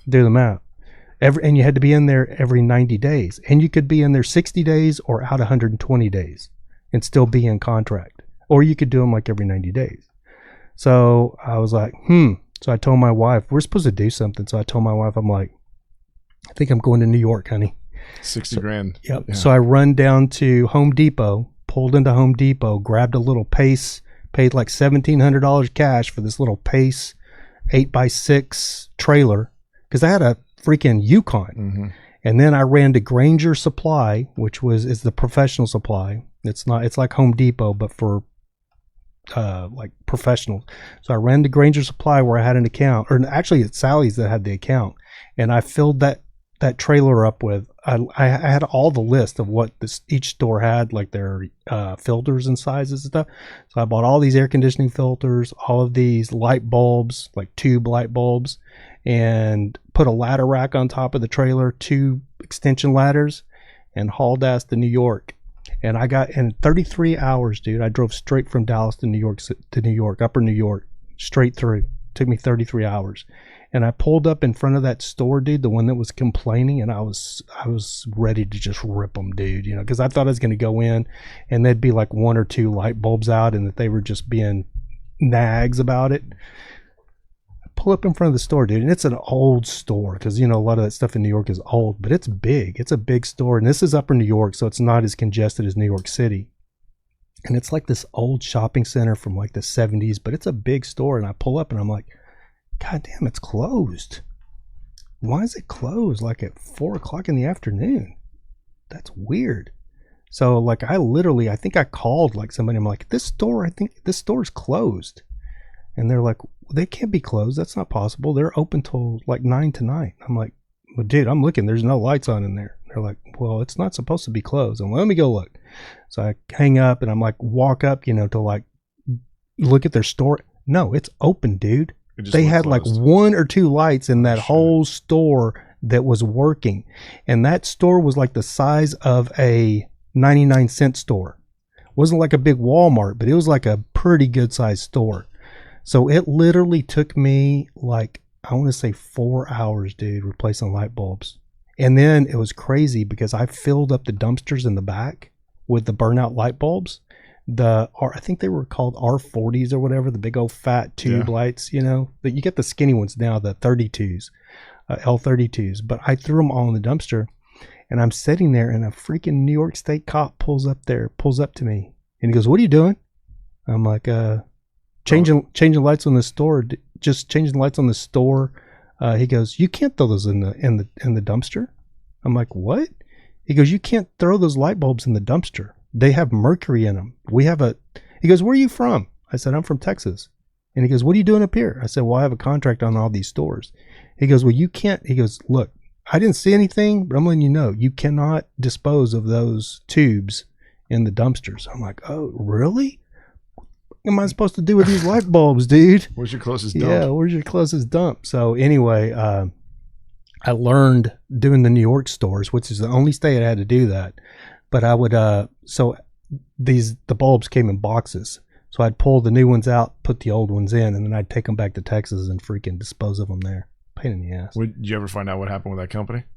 Oh yeah, they just was, you know, giving me the shaft. Took the money. Took the money, and then they wouldn't answer my phone calls. I literally went by there, and the guy goes, he just swore it was like I don't know if they were Italian or Sicilian or what they are, but he's got a big cigar in his mouth. He's like, no, man. No. I don't know what you're talking about. We were just in that store. We did all the work, man. All the work. We always do all the work. You know, we stand by our word. And I'm like, yeah. So I just like, all right, well, like, you're not doing it anymore because I'm doing it. And so that's what I did, is because it freaked me out so bad that I ended up just taking all the stores back and doing them myself and put all the money in my pocket. Instead of I was making like $85 on the 185. I was giving 100 or whatever to the contractors. Subcontractor.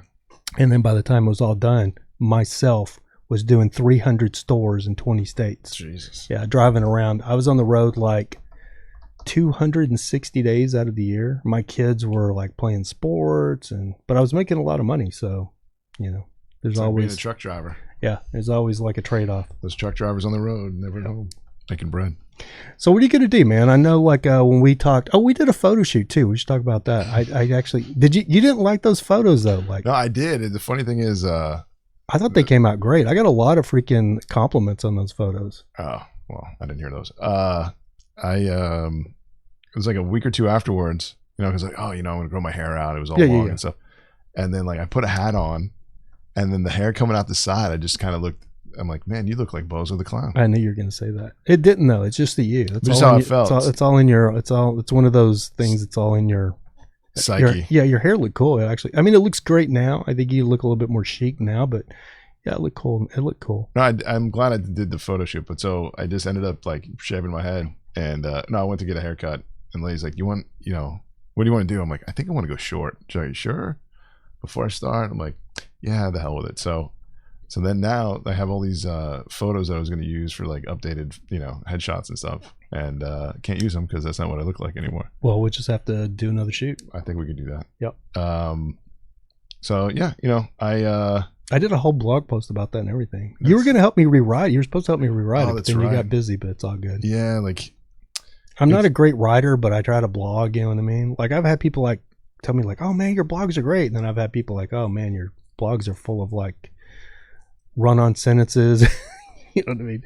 I'm not great at punctuation and that kind of stuff. I thought I was a great writer until I got to college, and they're like, let's teach you how to write. Yeah. And I took English, and you know, especially in law school, they really hammered my writing. So, and then all my bosses have always, you know, had something to say about what I say and how I say it. So I don't know, I've gotten to a place where I feel a lot more comfortable writing. I don't know. I want to start doing something with my poetry. I'm about to start a new job with a firm pretty soon here. Because you've been freelancing pretty much, right? I've had my own law office for the last 6 years, and it's free, but it's also, you know, when you're just like being a freelancer. When you're the one-stop shop, man, and it's like I tell people, it's like Bob Dylan, you know, plays all these different instruments, but how much better could he play if he just concentrated on one? Yeah. So it's a lot of hats. You only have one head. And so I'm going to go work for a firm where, it'll be a little more structured. Again, kind of like the same. I guess I'm a safe path kind of guy. And you do like corporate? I do like family litigation for like wills, and I do like contested trust and estates litigation and civil lit. So what kind of attorney do you label yourself as? You know what I mean? Like there's family law, there's like the trust and estates attorney. That's what like okay. the division of the law it is. It's trusts, living trusts, revocable trusts, probate estates. When people die, you get a couple of beneficiaries that are saying, no, I get more, you get more. Trust administration, estate administration, just kind of all around the same area of the law. Like when it has to do with property and people pass away, like helping them either prevent taxes to the greatest extent possible, or managing their affairs, or helping their beneficiaries, their loved ones, their heirs, kind of like navigate all those waters. So I'm going to be doing that, but I think, more and more I've gotten comfortable with like sharing what I write, because for 25 years, I guess 28, I was never really big on sharing what I write, and little by little lately I've been sharing more and more. People are like, oh, you should do something with what you write, and like do a blog or do a podcast or something. Absolutely. Like that. So I got probably like a good 500 to 1,000 poems in the can. So it's a painstaking process, but going through them and seeing which ones I like. I have some designs on maybe starting a clothing company featuring some of the stuff that I write. It's funny you say that, because I'm just closing my clothing company down. I'll start it up and do it again. The whole American Nomad thing, I put so much into that thing, and I let the domain expire. The store's still there, but you can't see it. Building that store out and everything, but it's just like, I think I'm thinking about rebranding the podcast, and the whole thing, huh? Yeah, letting the whole American Nomad thing go. Call it the Phoenix rising from the ashes. Yeah, that's true too. American Phoenix. Yeah, but I'm looking at it's funny you say that, because I've been like playing with the name, because I like the logo and everything, and like I'm like Awesome News, or I'm like trying to keep the logo but just change the name. I don't know, maybe I'll keep the American Nomad. It's like my old roommate, he's like, American Nomad. Well, when I originally started this podcast, I had my motorhome, and I was planning on traveling around after I would do a show, because you have a good little chunk of change in your pocket. Yeah. So I was planning on traveling around and talking to people like in tiny homes. And that's what you did after OJ, right? You just took off. That's what I did. I was gone for 6 months. And so my deal was I was doing like vlogging, because Casey Neistat had made vlogging like cool. So I was like doing these vlogs in my motorhome traveling around. But then I was like, dude, I should like do a podcast with these people, because I'd meet people and stuff and like tour their rig and stuff. But I'd be like, it'd be so cool. Bourdain in America. Yeah, it'd be so cool if I had like a little podcast, like a mobile podcast, so I could just do my podcast. I'm like, I'm going to call it American Nomad. And then even like if I travel around to like a certain spot, like a historic thing, like Vicksburg, Mississippi. How many people's been to Vicksburg, Mississippi? I remember being in Vicksburg, Mississippi, walking through all of the old Civil War memorial, or the graveyards, the cemeteries and it's just Civil War, people that were killed in the Civil War, and just going like, hey, this is Ralph with American Nomad, and today I'm in Vicksburg, Mississippi, and this is where like a lot of the soldiers from the South are buried from Mississippi. It's crazy. That was the idea. But then once I started traveling after OJ and realizing how expensive gas gets really quick, especially in a motorhome. Yeah. So it just never worked out. But the whole premise was starting the podcast, American Nomad, and then having the clothing line, American Nomad. So, because I used to wear this jacket. You've seen, I wore it. Yeah. So people used to go, where did you get that jacket, dude? I love that jacket. I want a jacket like that. So yeah. So I was like, okay, well, and then I got it for a few people. I got it, because the Nomad community loved it, because they're all about America and everything. So, well, you're just not a nomad. You're not nomadic anymore. You just exactly. Your identity has changed, so your clothing line doesn't really reflect where you are. The whole thing does. Yeah, it doesn't. And I've just kept it going, because like rebranding something is like rebranding everything, but the podcast is pretty easy. But like trying to even like my intro and outro, dude, it says like American Nomad. I paid a professional, to do a woman to do, a voice actor to do my intro and outro. So like redoing all that stuff is just like, oh God. But I'm gonna bite the bullet and get it done. But it sucks because I can't get a hold of it. My voice actor that did that, my intro, it was great. She was so good, and I can't find her. I don't know where she went. Well, you can go on Fiverr, and I'm sure you can find somebody. That's true. That's exactly what I've actually. It's funny you say that because I've actually done that. I've went on Fiverr, like looking around to see if I could find somebody that could kind of mimic what she did. The thing about working in the entertainment industry, man, AI, baby. There you go. You meet so many cool people that do different things, and you're able to put different things together. That's kind of why I took the initiative to like even start this stuff. People ask me that all the time. It's like, oh, you did background acting and this and that, but it's like there's really no other place that I've been where you have so many different kinds of creative people in one place, all working together, produce one thing. Yep. You have artists, you have actors, directors, you have the set. It hit me one day. I was on the set of Fox's Lot, and I'm walking past the stage, and it's completely empty. It's just like it looks like a giant hangar. Yeah. You know what I mean? Just there's not anything in it. And then you go walk to the next stage, and it's completely designed. It's got the equivalent of like somebody's home and somebody's office and somebody's this and somebody's, and you're like, holy shit, somebody really created that out of thin air and made this like little universe, right, in which these characters live and operate and come to life. Yep. And I was like, man, you almost take it for granted. And like all these sitcoms that you see on TV with the four cameras and stuff like that, it's like somebody made that really happen, and then that's just one physical element. Then you have the costume designers, and then you have the makeup people, you have the people that write the script, and the camera guys, how many of those, and then the people that are like helping to help the people that help the actors and so it's like there's so many people, and there's like a really unique energy that produces that I have never found in any other venue in any sort of like walk of life. So just that as like, I guess I consider myself an artist to some degree. So being in that kind of artistic space, it's like overpowering. It's very inspiring and moving. It's like, I think the only thing I can like kind of compare it to is like being in Rome and like walking amongst all the forums, or you go to you go to a museum and you see all these different works of art from different artists, kind of, depicting what was going on in their particular time. And it's like, it's pretty amazing, man. And so that's something that has never gotten old. Every time I'm going to go work a gig, even now, it's just like, man, I can't believe they're paying me to do this. Like I would literally do this for free.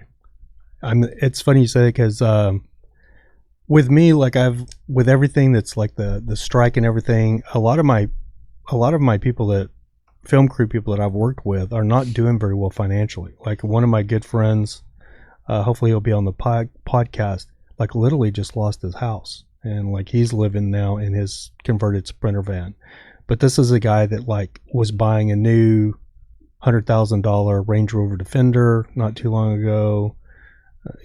He bought a Sprinter van, spent who knows how much money having it built out to a RV. You know what I mean? Yeah. And now he's like, him and his whole family are like SOL. No, they can't get back in another house because they don't have the right income. So people don't understand. Hollywood is a mess right now. And as much as like I talk about like the long days or stuff, I've never worked in any. I've done a lot of things. I've been my own boss, done a lot of things, do this thing, but I've never worked in an industry where I loved the job so much. It's so hard. People don't understand how hard the job is. Working on a film set, it's hard work. I mean, you're on your feet 15 hours. Like I remember doing like 44,000 steps, which is 20 miles, and stuff like that in one day, one night. Yeah.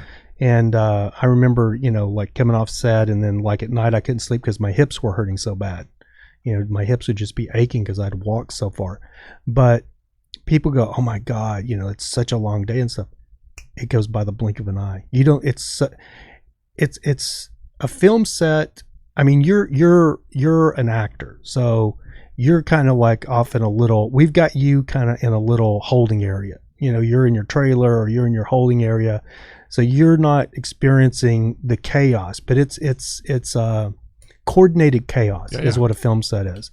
And there's so many, you got a radio in your ear, there's so many things going on at every time, turning camera around or getting camera set, all that stuff's got to go away. I mean, I've been out on location, and this is not like a once in this is like something that happens on a regular basis, where we come in with a shot list and they know what we're doing, and then we do the turnaround and we're on the front of a street, and then all of a sudden the director goes, no, the camera's supposed to be over here. And then I'm like, and then they move the camera over there, and I'm like, you can see the whole world. Yeah. You can see all the working trucks. You can see the pop-up from Crafty. You can see everything. Move it. I'm telling the first AD, and the first AD is like, Rav, it's got to go away. Move it. Mm-hmm. All right, guys, let's get together. Let's start getting all this stuff out of here. Working trucks, go by all the heads of the working trucks. Tell them they got to move their truck. Everything's got to go away. Everything's in the shot. And people don't understand, like, holding for the background, all the pop-up tents are, you got 15, 20 background that are under the tent, the Crafty, everything's got to move. And within 20 minutes, dude, it's all gone. Gone. You wouldn't even know it was ever there. And then when we wrap on a day, like we'll come in, take the entire street over, and then once we wrap for the day, that we're out of there within an hour and a half, and you'd never know we were there. Like it never even happened. Like it never even happened. Yeah. People are bitching because they can't get to their house, and the PA's having to hold them because they're trying to get down the street to get to their homes and stuff. And then we're like, we'll be out of here like in 15, 20 more minutes. We're going to be gone. You'll be good. Yeah. That was always interesting to me, where they get a permit to shoot at somebody's house and they block off the street, and then you see the neighbors are coming around, and then it's like, hey, can I be able to drive in my house? It's like, not now, which is crazy. You have to wait. Yeah, there is nothing like being a PA and telling somebody you can't go to your house right now because we're rolling. You got to hold. And they're like, my house is right there. I'm like, you can't drive on the street right now. You'll be in camera. And then the thing about LA is most people, if you tried to do this way is why LA is the nucleus. Because if you tried to do something like that in Dallas, somebody get shot. Yeah. You know what I mean? Yeah. But because you're not stopping me from doing what I want to do. Because the movie industry is such a anchor for the economy in LA, everybody kind of like, okay, yeah, it's cool. And then I would always tell them like, hey man, you don't have to sit in your car. You can get out. Come over here. I'll get you a good view because we have so-and-so actor right there. You'll get to like watch this scene. They're like, oh, okay. Yeah. And, I do stuff like that to like, and then I'd be on the radio like, hey, we're just letting you know we have residents that are here trying to get to their house. So in the next take, I want to try to get them through. Good stuff. But I love it. Or like on a public street too. Yeah. Yeah. That's what I mean. Like people like, you're out in like downtown LA. It's like, sorry, man, that's you can't the walk. worst. That's the worst. Some pedestrians like, what the hell are you telling me? I can't walk the street. You got to go across the street and down around. Yeah. I mean, like the last show I worked on was 911 on Fox, which I guess 911's played a dead guy on that one. I did. Yeah. It's moved to ABC now, but it was on Fox the entire time I did. I did the pilot for it. Jennifer Love Hewitt. Yeah, but we were in. I remember when she signed onto the show. But when we were in downtown LA with big ladder trucks and stuff, and we had so many people. It's like right in the afternoon, dude, and there's so many people trying to get down the sidewalk, and we're like, nope, you got to go back and go all the way around. And we had people like, we're at our lunch break. We only have like 5 minutes to get back to the office. It'll take us 20 minutes to walk. You got to go around. Sorry, man. You can't come through. And but what I was going to say is, I just sat around and waited for it to come back. Going broke, dude. And that's what so many people are, because of the unions. You can't just go work on an indie film if you're in the union, you know what I mean? And so there's so many people right now that are hurting financially that don't know what to do. But finally, I just woke up and said, you know what? I got to make a living.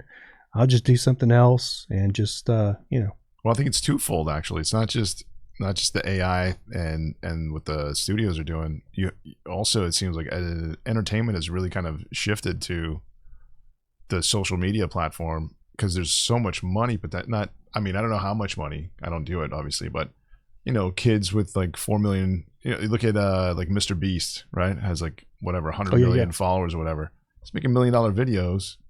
So the commercialism of entertainment has really changed and shifted to that platform, where like at the beginning of this, you're talking about the internet has, allowed everybody to be able to enter. you know, if they have an idea or this or that, and based on how much traction they get. So it's like twofold. There's like, I remember like 5 years ago, you started noticing more and more products in movies or in TV shows. And it was like basically a commercial within a show. And it's become so expensive to get, you know, television, you know, airways, like broadcast time. And there's all these other alternatives that seem a lot cheaper. So it's like less and less is being put into Hollywood as the way we used to know it. And I don't know if you know this, but Netflix is literally responsible for that. But it's funny you mentioned that because I was working on a show called Dear White People that was a Netflix production. And this was probably, oh my God, this is 2015, 2016, I think, when that show, maybe 2017. I don't remember what the timeline. People could Google it. If I had a Jamie, I'd tell him to Google it. Hey, Jamie, Google that, please. Hey, Jamie, Google that, will you? But I was working Thanks, on. Jamie. So, Dear White People was a movie initially. It was a feature, and then they did a series spinoff for Netflix. So I was on that series, and the first AD was Rusty Manhoof, who was famous from The Office. He had done all the Office. Remember The Office? It was so popular. Yeah. So it was a cool crew, but Netflix didn't have any money at that time. This was before the rise of Netflix. So I don't know if you remember this or if you knew this, but the industry all came together. The unions all came together and gave, it was called New Media Deal. It was called a New Media Deal to give Netflix and Amazon and these streaming platforms a break on pricing because they couldn't compete with Paramount or HBO or the bigger conglomerates. So we gave them like Hulu. They all got its own rate for those shows. They all got a different deal so they could try to like come up and survive. And then what happened? They've come up and nearly put all so they never changed their pricing. No. When they came up, and now they're as bigger than Paramount, but now Paramount's still paying the rates they were paying, but Netflix would never come up and pay the full rates. Right. And so Paramount and all the big studios had to come down to be able to compete with Netflix. So it screwed up everything. And the first show I worked on for Netflix was Dear White People, and it was terrible because they didn't have any money. It was a union show, but I'd never worked in that conditions. Low budget conditions, you know, coming from Fox and American Horror Story and, you know, even like Westworld for HBO, where they know how hard the crew works and they are trying to help you, cater to you. HBO's got money. Dude, HBO, like I thought Fox was the epitome, so I was very reluctant to leave Fox because I thought they treated the crew better than anybody else, because I'd worked on some Paramount shows, you know, different other studios like Brooklyn Nine-Nine or whatever it was shot on Paramount, and I did like 5 or 6 Ryan Murphy productions because I was very comfortable in that world. But I kept getting hit up by by HBO to jump over to Westworld, and my friend Nina Tarab, I had a lot of people that had worked on that, and they're like, dude, that show's a nightmare. The show itself is a nightmare. Hours. Yeah. I finally like kind of got into it with the first AD on 911, or she didn't like me. So I was like, whatever. I said, the next time they text me, the second AD texts me from Westworld, I'm gonna say, okay, yeah, put me on the call sheet. I'll try it. So I go over to Westworld. The first day I get over there, dude, like they had me like just locking up a lake at that park where it's the big park downtown. Like it's got the big lake, and I can't remember the name of the park. It's the one they found some bodies in. Yeah, I can't remember the name of the lake. It's right by La Brea Tar Pits, right? Yeah, it is. Yeah. What is it? It's a very famous park. I can't think. A very famous lake. I can't think of the name of it. But anyway, I'm locking up that whole lake, dude. And you got homeless people running it, and we're trying to keep them out of the shot. But anyway, that was like my deal. But it was easy, and it was a long day. And then we were up in Another reason I didn't want to work there is because you couldn't have your cell phone. They don't want you to have a cell phone. Oh, you're good. And but we're working in this building in downtown LA that's under construction. So it's just the skeleton. There's no walls or anything, right? And so when I get to set, there's like a bunch of PAs out in front of at little card tables. And they're like, "Hey, Rav, you got to turn your phone in. You can't have your phone on set." I'm like, bitch, I ain't turning my phone in. And like one of the PAs, I'd known him since his first day on set. You know what I mean? He was like he was like one of the key PAs, staff PAs. I'm like, I'm not turning my phone in, dude. He's like, okay, Rav, just make sure you don't have your phone out. You know what I mean? I'm like, all right. So I go up. They put me on the 12th floor, dude, by myself. And they're shooting down on like 7th, 6th, 7th, and 8th. But the first AD wanted me up on 12 for whatever reason. And so we get to set. It's probably like 5 o'clock in the afternoon, dude.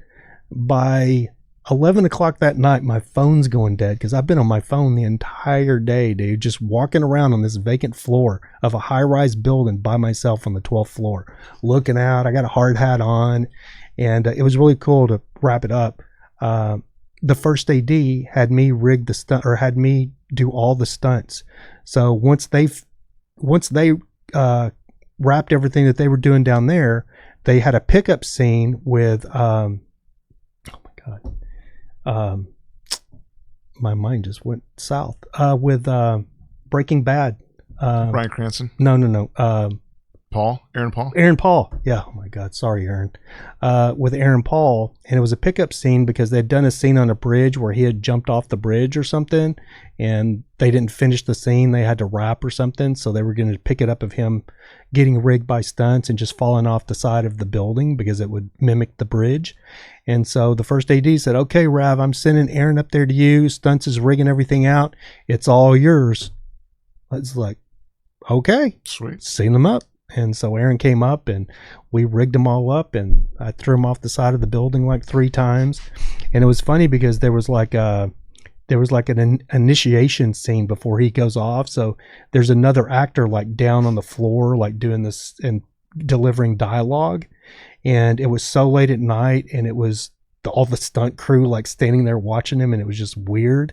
So he was having a real hard time like delivering his lines, and it didn't look believable. You know what I mean? Mm-hmm. And it was so cool because Aaron is standing there too, and Aaron goes, "Bro, do you mind if I help you?" And the dude kind of looked, you know, he was an actor more like you, the guy that's trying to deliver. Yeah. And Aaron goes, "Do you want me to help you with this?" And the dude looked at Aaron and goes, "Could you?" And he goes, "Yeah, let me show you how to play this." And Aaron gets down on the floor, dude, and starts acting the scene for the dude. And he's like, "Now you want to do this?" And he goes, "Your camera's over here, and so you want to do this." And then it was so funny because Aaron stood up, and we were struggling with this guy. And like I'm like, that's not it, dude. And he would forget his line. He laid down on the floor, bam, nailed the whole thing. And then we set Aaron on the side of the building, and he went off like 3 different times. Cool. But there's just no other thing. Just nothing else. There's no other job, you know what I mean? Like there's no other, I mean, doing this, but like there's no other job. Like I go do, you know, other jobs that are regular jobs, and you can't get into it because of the stuff I've done. You know what I mean? It's hard to like go drive a forklift or some shit. You know what I mean? So that's why I'm like trying to pull off, you know, something like this. Well, you're around all these like really incredible artists, you know, like I remember one day randomly we're on OJ and in walks Lady Gaga. Oh yeah. And I was at the door when she came in. Yeah, she's lost. Yeah. And then I ended up working with her on Horror Story. On Horror Story, yeah, Stephanie. So you're around like actors that you see on TV that you know, some of them, like I got to work with Clooney, people that you really kind of admire, appreciate, or you like their work, right? And I could tell you like 20 to 30 different people, you know, that over the years. And so you're like around people that you kind of are interested in to some degree, right? That produce things that you watch, or you get to be on a show, or you get to contribute to a show that you watch. It's like that doesn't really happen a lot in regular life. You know, I'm not trying to be on LA Law, you know, or like C-SPAN, you know? Right. It's not the same thing.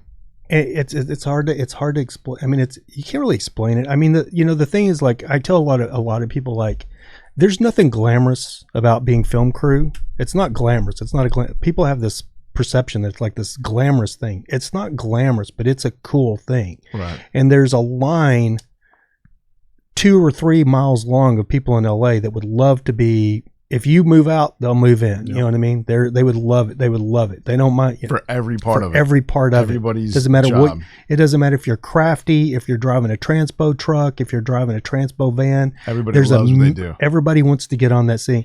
And like, here's a perfect example. Like when you were talking about the Fox lot, like a lot of times a Fox lot, it's bustling in certain areas, but it's so big that it's just kind of, I remember walking They down. expanded it now too. It's even bigger. I haven't been there in a There's minute. like more stages. I now. knew they were building Yeah. more stages last time I was out there. But it was funny because one day we had a walk away and everybody left. Walk away lunch. Yeah, walk away lunch. That means most of the time they cater. They bring catering in for you. But a walk away is where you're on your own. Go find your own Yeah, lunch. go and find your own lunch. So I was walking to Moe's and I went a different way. Instead of going through like New York Street, Mhm. I went around in front of those corporate buildings where you come in, that main, All those offices. And all stuff. those Yeah, offices that they're that real light lime green. So I'm walking down the sidewalk and I'm like half daydreaming and thinking about the shot when we come back and what am I going to get at Moe's? I wonder who all's there because I was a little bit late. I didn't go directly when we left because I initially wasn't going to go get lunch, and then I was like, I'm kind of hungry. I probably should go get something because I don't want to be just snacking on Crafty all night. So I'm walking down the sidewalk. I'm looking at my phone, and it's funny because when I wear my hats and stuff, I've had people say like, "Oh, dude, you're like Johnny Depp," you know what I mean? When I have a beard and stuff, and I'm walking down the sidewalk, I look up, Johnny Depp. Yeah, I'm like, I'm looking at my phone, and I look up. I didn't say anything to him, but as we're crossing, I was like, oh shit, Johnny Depp. Yeah, it's Johnny Depp walking right past me, going back to his car, and it was just things like that. You know what I mean? You just not everyday life. I mean, in LA, you can experience that. Like I remember walking. Oh my God, I can't even remember the name of the lead singer for some band. He was an 80s band or 90s band. He was every morning. Sugar Ray. Sugar Ray, yeah. What was the guy's name? Mark McGrath. He reminds me of my ex-roommate. My ex-roommate wanted to kill me a couple of times because I made the joke like, "Hey, Mark McGrath." He's like, yeah, because I used to think they kind of looked alike. You know what I mean? He didn't think so, but I was like, "Oh, you look like Mark McGrath and Sugar Ray." Yeah, but anyway, it's a different vibe, and just being able to work on a film set, I love it, dude. I still love it, but I'm just kind of out there now, like looking to do my own thing. I don't know that I'm not saying I'm doing a lot of indie stuff. I have a friend of mine, John Evangelista, who's a first AD. So anytime he needs a second, I'm like, hit me up, dude. Like I've seen a lot of the stuff you've been doing, posting online. Yeah. So, and what I do love about working with John is even though you have to sign the NDAs, it's the stuff that he's doing are these little Tubi movies. So they're not near as strict. They don't care, and it's like, what people don't realize is like when you drive on the Fox Log on Pico, that you look at the back of your ticket and it says no photography, no mentioning of any production that you're working on. And then you get to the production and you got to sign start work that says, do not mention this on social media, Snapchat, Facebook, Instagram. You can't say anything about anything, which takes a lot of the luster off of it. Because you want to go, dude, I'm standing here with Lady Gaga or Stephanie from Lady, you just can't. Or I was at Crafty with so-and-so, certain-so celebrity. You can't say anything. And then the other thing is, as a crew member, below the line crew member is, I guess it's frowned upon. It's like douchey if you like say anything about like, who you're working with, or just nobody does it. You know what I mean? Like I know people that are like, that are working with the top of the top echelon of celebrities, and you look at anything of their social media and there's you'd never know it. Yeah. There's nothing. It's like them at the park with their kids, or and they've got like 123 people following them, and I'm just thinking to myself like Bryce Reed is one of them. He was the film guy. The camera guy. He was B camera op, I think. He's a tall dude. Yeah. He was B camera op on OJ, and then I worked with him on some other things, and it was so weird because when I went over to Westworld, I'd just been working with him on 911. It was the craziest thing, dude. And I finally went, okay, I'm gonna go over to Westworld. And then Westworld, we had that little, it's called LA Context Studios or whatever. It's not Context, it's LA something studios. There's one in Hollywood and there's one in downtown LA. So it's a little studio lot in Concept. What is it? Concept? LA Concept Studios? No, it's something like that though. Because I think I did something there. Yeah, it looks like a little office. It looks like an office complex, like a little mini mall. Yeah. Yeah. And but I can't think of what it's called. But anyway, that was our home lot for Westworld. And I get over there and I'm walking down, and I just got there, dude. I'm like going to get my start work and meet the second AD and see what everything's going. And I look over and Bryce is like rigging up the camera. I'm like, I just seen him like the day before on 911. I'm like, dude, what are you doing here? What are you doing here? Are you on Westworld now? He's like, yeah. I'm like, that's he's hard crazy. to miss. Too. He's like 6'7" or something like that. I don't think he's like, he's 6'5" or 6'6" or something like that. He's tall. Yeah, he's a really cool guy. And yeah, so it was like, one of those things. Well, the actors are actually told, like, don't talk to anybody. Yeah. And you guys, yeah, keep it quiet. And if you do, like, you could literally be thrown out and blackballed from doing anything anymore. Well, the other thing is people don't realize. So I'm production. Yeah. So we run the set. Mm-hmm. Production runs the set. So even if you're my actor, you're like you're not like one of the A list actors. You're just you're an actor, but you're not a day player. Yeah. So and I see you, I don't know, like George Clooney, whatever, and I see you in the crafty, and George is getting like a cappuccino. I will walk over to you and go, Orlando, are you SAG? Are you? And you'll be like, oh yeah, I'm union. Or are you union? Yeah. And you go, oh yeah, I'm union. I'm like, okay, you're cool. But you'll find BG actors that are not union in the crafty trying to take pictures with autographs, and that is a huge no. Yeah. Like I have literally like said, no, Orlando's not coming back tomorrow.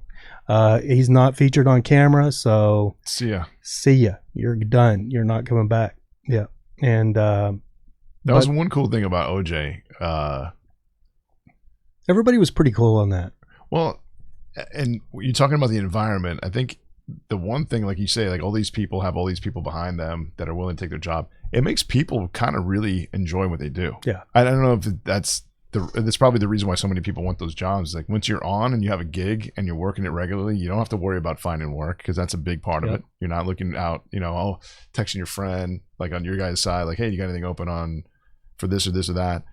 We're not trying to book gigs as actors, so everybody's kind of engaged and they don't have to worry about that component. So there's like this camaraderie, there's this vibe. I mean, you went to both rap parties. Yeah. I did too. Like there's a cool, like almost like a family vibe to it. Everybody's kind of together really and is. stuff. You know what I mean? Especially on particular sets more than others. Like on that Hail Caesar one was the same way. The OJ thing was the same way. Well, you're working, 15 hours a day too with these people. That's true. So I would see you every day, all day long. From and I was morning until like, midnight. And I was always giving you crap and stuff because you were flirting with the BG girls and the BG. Yeah. Never. So it was such a good time. But the funny thing is like all the productions I've worked, that's still OJ was one of my favorite productions. I don't know what it was about that production, but like even I was I was like the only guy. It was all girls around me. My whole team that was in production with me was all girls. There was another guy. We had this one guy, Mike Nassau, who was a BGPA. He forgot to cut BG loose one day for lunch, so they didn't take a lunch. So Meal penalty city. So he was gone. Yikes. And yeah. So it was just me and when it comes to a nucleus of people that I still know from a production, just like you, all the people that I've worked on so many other productions and I'll know one person. I'll leave I still know everybody from OJ, and we still kind of, keep up with each other on social media. And there's been a lot of political divide. I've kind of got ostracized because, I may lean one way, they may lean another kind of thing, but we still, nobody it's not too big of a deal. You remember JB? He was one of the other DAs. Oh, yeah. He was the shorter guy. He was you and him were like two peas in a pod back in the days. We hung out a lot. So he's become like a really good friend of mine from that show. And we did a couple of game shows recently, won some money. Oh, wow. Yeah. That's so cool. like it's interesting how you stay in touch with certain people. And I don't know. It was such like what an awesome experience, man. I'm so grateful to have done that. And the people on that show were so freaking cool. Yeah. Yeah. Even everybody. Like Cuba is like, he's crashing and burning right now, being canceled. And he was kind of a mess on the show. Not to, I can say anything I want to because that show's long done and gone. And I would never badmouth an actor. But he had an assistant that I was always in contact with, that Brandon, that I always was like, you know what I mean? Because he was like, big celebrity, you know, he's an Oscar winner. So, but he invited us. I went to his house. Me and Kenneth Cho, we were all at his house. He did a whole rap party. It wasn't a rap party. It was just a party for all the crew for American Horror Story when he was on American Horror Story with Stephanie, Lady Gaga. Like, I've still got it it's still in the archives on my Snapchat. He invited the entire crew from OJ and American Horror Story. And he was so gracious. And so he put a spread out, dude. I bet he spent 30 grand, 25, 30 grand. I mean, there was food, drinks, everything, dude. And there was probably 65 people there, 65 people. And it was weird because it started like at 3 p.m. and then it went on. And then it got dark. And then people were like gone, you know what I mean? And so it was mostly in the back house, which was a house I'd love to live in. Like the main house, nobody went in there. The outhouse. The whole party was happening in the back house, which was probably 2,500 square foot, 2-story house, big, walk around patio on the upstairs and, you know, balcony. Yeah, it's amazing. I was like, dude, I'd love to have the back house, you know what I mean? But the front house is a big mansion. But people were drifting away, and I think it was Brandon, Cuba's assistant, said, Rav, don't go anywhere, make sure you stay. And I was like, yeah, okay, cool. And but then it there's it dwindled from all these people to few people, and then these few people know each other, and I end up like the people like I know, they're like, okay, Rav, we're leaving. I'm like, okay.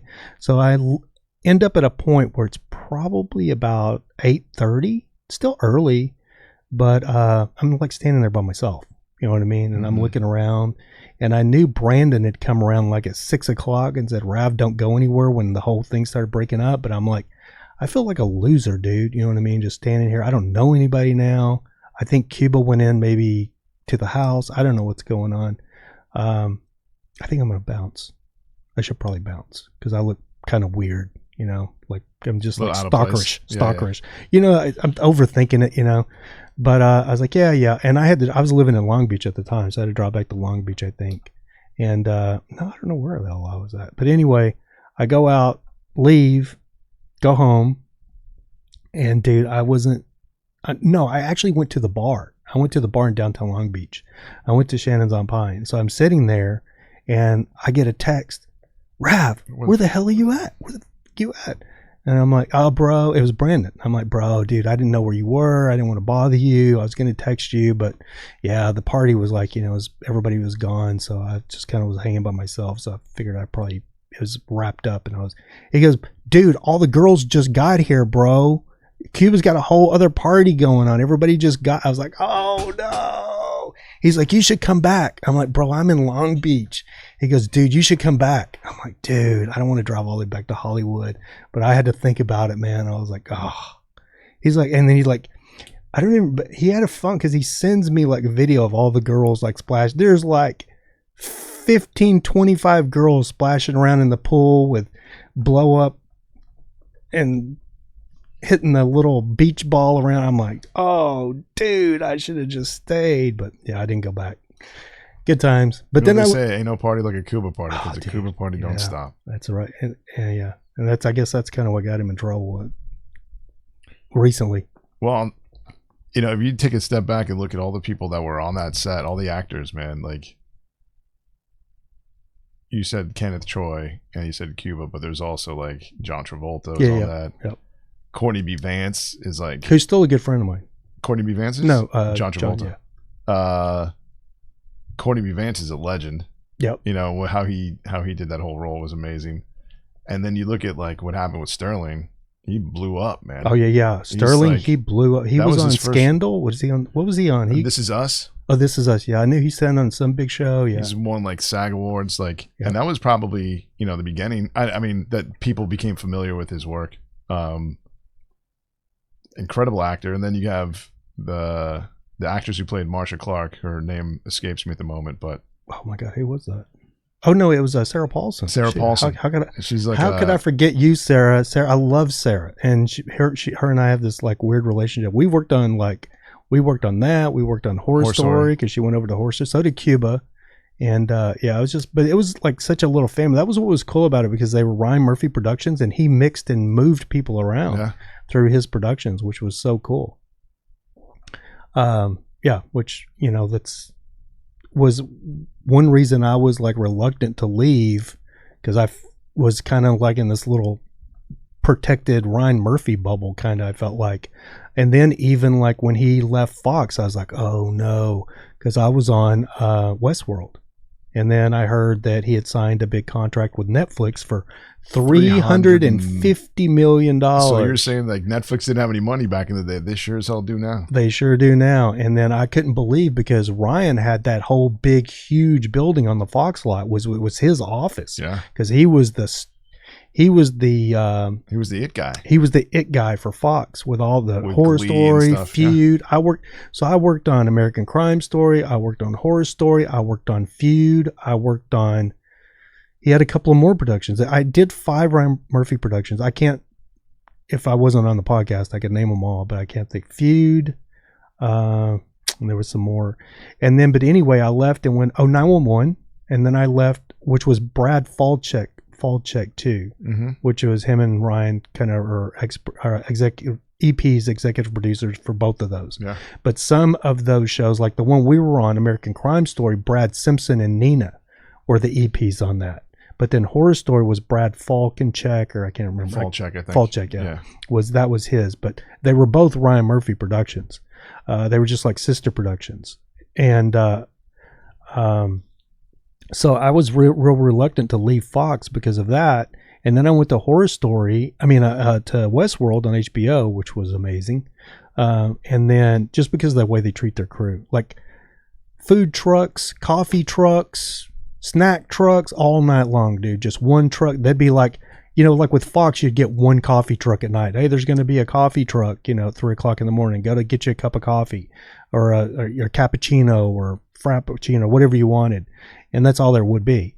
And HBO, they were rolling different trucks. You'd go out there, there'd be a hot dog truck, a donut truck, and a cappuccino truck all at one time. And they'd be like, okay, guys, you'd hear one of the ADs go, hey, all these trucks are going away, but the hamburger truck or the sausage truck will be here in 30 minutes, you know what I mean? But if you want to get a cappuccino, you better get it now, because these trucks are going away to make room for the new trucks. I was like, what? I did an HBO show, and they did like a pho truck. They did like a waffle truck. Yeah, well, that's exactly flavors. Same. It was amazing. So yeah. It never aired, but man, it was. And then my buddy Patrick. Oh my God, dude! On this podcast, I can never remember anybody's name. Patrick. Oh my God, Patrick! I'm so sorry, I can't remember. I've spent ages and ages on set with him, but he's the second AD, and he hit me up and he's like, "Hey, Rav, like Ryan is doing his first production for Netflix, and it's called Hollywood." It was Hollywood. He goes, I need you to come over here. I'm like, well, I'm on Westworld. He's like, could you come over here? I'm like, yeah, for sure. So I went over there and day played on that so I don't know if did you see that when it came out? Yeah, it was actually pretty good. It was all set back in like the old Hollywood days. And me and Patrick were out there setting like all the BG that were at the gate at the Paramount. We shot on the Paramount lot, and the big Paramount gate, we had probably, 75 to 100 BG, and they're all at the gate watching the actors, supposedly. And then I had all of these old time picture cars from the time, and I'm giving them their moves and telling them to drive through the scene. It was just cool. I enjoyed it. Yeah. I always liked Ryan's stuff because he's but it was so different to see where Hollywood and then Dear White People. It was like two different companies, the Netflix, from where they were on Dear White People in like 2017 to Hollywood, or 2015. I don't know when it was, but yeah, when Hollywood came out. What a difference going public and making a ton of money makes. Yep, it's so weird. Yeah, and now Netflix is the big dog on the block in reality. I just saw their monthly subscription rate is like $22-$25 for the premium stuff. Like it's crazy. They started out like what, $5.99, $4.99 or something. I was grandfathered in until this last time. I still only pay like $11 a month or whatever it is, because I'm grandfathered in. But I was grandfathered in. I started at $5.99 and then it went to $7.99. So I was grandfathered in on the $7.99 because I was one of the original DVD when I started Netflix, there was no streaming Netflix. You ordered DVDs off Netflix, and they would send you a DVD in the mail, and you'd watch it, and it was in a pre-packaged envelope. You'd stick it in the envelope and drop it back in. And that was the Netflix that, and then when they said they were going to do, I was like, nobody's going to watch that shit because everybody likes going to the movies, or nobody's going to like, boy, was I wrong. There's times when I've been wrong. Boy, was I wrong. Same thing I thought about Amazon. First time I saw same with me. My roommate in college, because it's bookstore, ordered his books on Amazon. And I'm like, that'll never work because people don't read. And well, the thing with me is I've always been a bookworm. I love to read, but I love the books. I used to love the bookstore. Like, part of me buying a book was that experience of smelling the books, going into it like Barnes and Noble, feeling it. You could smell the books, and then I'd go through, like, you know, because they would have different, whatever, if you wanted nonfiction, fiction, you know, everybody pretty much still knows what a Barnes and Noble. And then they had the little seating areas, so I'd go sit down and read like a half chapter of a book and go, yeah, this is good, I'm going to take this one. But I would spend, anytime I wanted to buy a book, I would spend no less than 3 hours, and they're just taking the ambiance.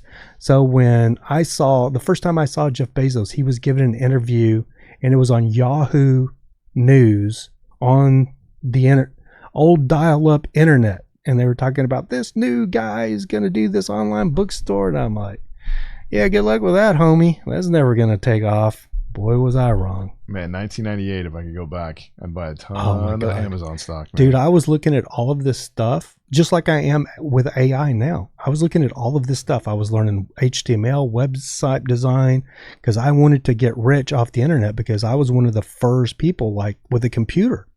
I had a home computer like in 95, 96, and neighbors would come over to see it because they'd never seen a computer before. They'd come over just to see the computer because they'd never seen one. Funny story. My mom's been after me to invest in NVIDIA because she's on this big I missed that boat too, dude. My mom keeps texting me every morning. She's like, I'm up 10 grand today. I'm up 5 grand. I'm like, my mom is like giving me stock advice. So this is my show notes right here. Yeah. I erased my day trading show notes off of here to do the show notes today, because I didn't do this for Razor's podcast, and I was like, I'm such an idiot. I should have had some show notes. So when I erased this before you got here, it was my last day trading stocks, and it was because I made money on Tesla, because Tesla was so volatile. Like 2 years ago, like the market would open and Tesla would be at $720 a share, right? So I would buy in at $720, knowing that it would probably go up a little bit. I'd buy in at $720. 45 minutes later, it's at $12.39. I'm selling. And then it'd go on up to like $12.50. And then come down again. But I would make just on Tesla. And so I would do that every morning. And out of doing that for an entire, probably about 8 months, almost a year, of being awake at the market every morning at 6. Mm-hmm. The market opens at 6 here. So I would be waiting for the market to open to buy into Tesla, or to see what it was going to be at. And I'd buy in, let it go. And then there was the days that it was high. If it closed like at 1200, I wouldn't buy in because I'd let it drop. And then, so just it going up and down, up and down, up and down for 8 months, dude. But it hovered around 700 to like $1,250. And I bought 2 shares of Tesla for like $150. Yeah. And then it got to about 400. And you sold. And he opened his mouth about we're going to go IPO and all this stuff like that. And the SEC started investigating him for price fixing or, public discourse. And I'm like, well, he's going to get in trouble. They're going to censor the company. So I sold like 420, something like that. Those 2 shares later, they split, and then they split again, and they got to like $800. I'm like, that would have been worth about 8 grand. Yep. And I sold for $800. Yep. So and with me, I just sold my last shares of Tesla out of necessity because I needed some money. So I had 2 shares left, and I sold them probably about 6 months ago. And it is what it is. But then the one that really kicks me in the nuts is I sold a percentage of my Bitcoin in January 26th. I look back at it because when it went on a run, I still have some. It went to 72 grand last week. Yeah, but you can sell. You don't have to sell a whole. You can sell a percentage, and I needed some money, so I was like, "Fuck it, I need to get caught up on bills." What did you get in at? Huh? What did you get in at? Oh, I bought Bitcoin in 2010 or 2009 when it started. Like how much? How much was it back then? A couple bucks? No, $100? it was like 15 cents, something like that. Yeah. That's what I don't understand, where all this money's coming from. But the thing is like, I didn't get rich off of Bitcoin, but I don't know if I should tell the story. It's a long one. I effed myself, and I've said it on my old streaming podcast, but like, so how I found Bitcoin was in 2008 or 9. I was on my computer. I had a loft in downtown Long Beach, and I was going through on my computer, and this little advertisement thing popped up when I went to a page, and pop-ups and shit was not big at that time. So it was weird to see like an advertisement, and it had a little video in it, because videos weren't, even in 2009, videos were this big, Tiny, little tiny videos. And so I looked at it and I was like, oh, that's weird. Bitcoin. I could just see I could make out the word Bitcoin. And I was like, and for some reason I clicked on it. Or I just said the future. And I always want to know what the future is. So I said, Bitcoin, the future. So I clicked on the little thing and a little ad popped up, and it went right into a video. Like this dude talking about, yeah, cryptocurrency. This is a brand new thing. You have to, and it had such a used car salesman vibe to it. Like this dude talking about it was just like, I was just like, he's so full of, but he goes, look, he goes, if you buy $1 worth of Bitcoin right now, you'll be able to sell it in 5 years for $100. I was like, well, I could do that. So instead of $1, I bought $15 worth. Yeah. So I'm like, okay. So I bought $15 worth, and then that was 2009, and then and it was the beginning of Bitcoin, dude. Mm-hmm. And then they sent you, when you bought it, they sent you a folder that was stored on your desktop. Mm-hmm. It was a little folder that came, and it looked like a safe. It was a folder, but it turned in, it was a regular folder, just like you create a regular folder, but then it turned into a safe. And that was what they call the vault. So, and it was stored on your computer, and it was weird because you couldn't move it around. Like you could move everything around, and it like stuck right there at the bottom corner, and that's where it was. And it was weird. And then you had a key to get into that vault. Password, yeah. And it was the key. And so I didn't think anything about it. I'm like, yeah, cool. Yeah, it's not, it's not in the way. $15, whatever. Yeah, $15, whatever. And then it got up to, I can't remember how it started rising. So I started dating Sissy Lee, my 19-year-old girlfriend. Yeah, the Asian girl with the big eagle, if you see my website, or the big, not eagle, crow or whatever, big bird tattoo on her shoulder. And this was, when were Sissy and I? It was maybe 2010, 2011. I couldn't shut up about Bitcoin. Because I wanted it to run, I wanted people to know about it. So I was trying to tell her, dude, she had a bunch of college debt. So I was like, you got to buy Bitcoin. Just buy $100, because it had risen a little bit. I said, just buy Bitcoin, just buy it. And if it ever takes off, I said, spend $100 or $200 on Bitcoin. I can't remember what it was, but it'd come up a little bit. And she didn't want to do it. I was like, okay. And then in 2014, my photography business and everything just, and then OJ had wrapped, I think, and I couldn't afford my loft or my big place in downtown Long Beach anymore. So I decided to move out the Joshua Tree. It was before OJ, because so I moved all of my stuff out the Joshua Tree, and I had this big 3,300 square foot old, where it wasn't nice or luxurious. It's just old. It would originally been a parking garage for an apartment building, but I had the whole thing. And I packed everything up, and the last thing in the floor, dude, was that old Dell PC. And that old Dell PC had gotten a malware virus like in 2011 when I was editing a wedding. Mm-hmm. I'd shot a wedding and I was editing the wedding, and it had locked up. The computer locked up. And so I was freaking out because I'd charged these people $6,500 for their wedding, and I was about halfway through editing their photos, which was like 1,000 photos, bro. And so it got a virus, killed the hard drive. So I'm freaking out, bro. I'm like, I'm going to get sued. They're going to sue me.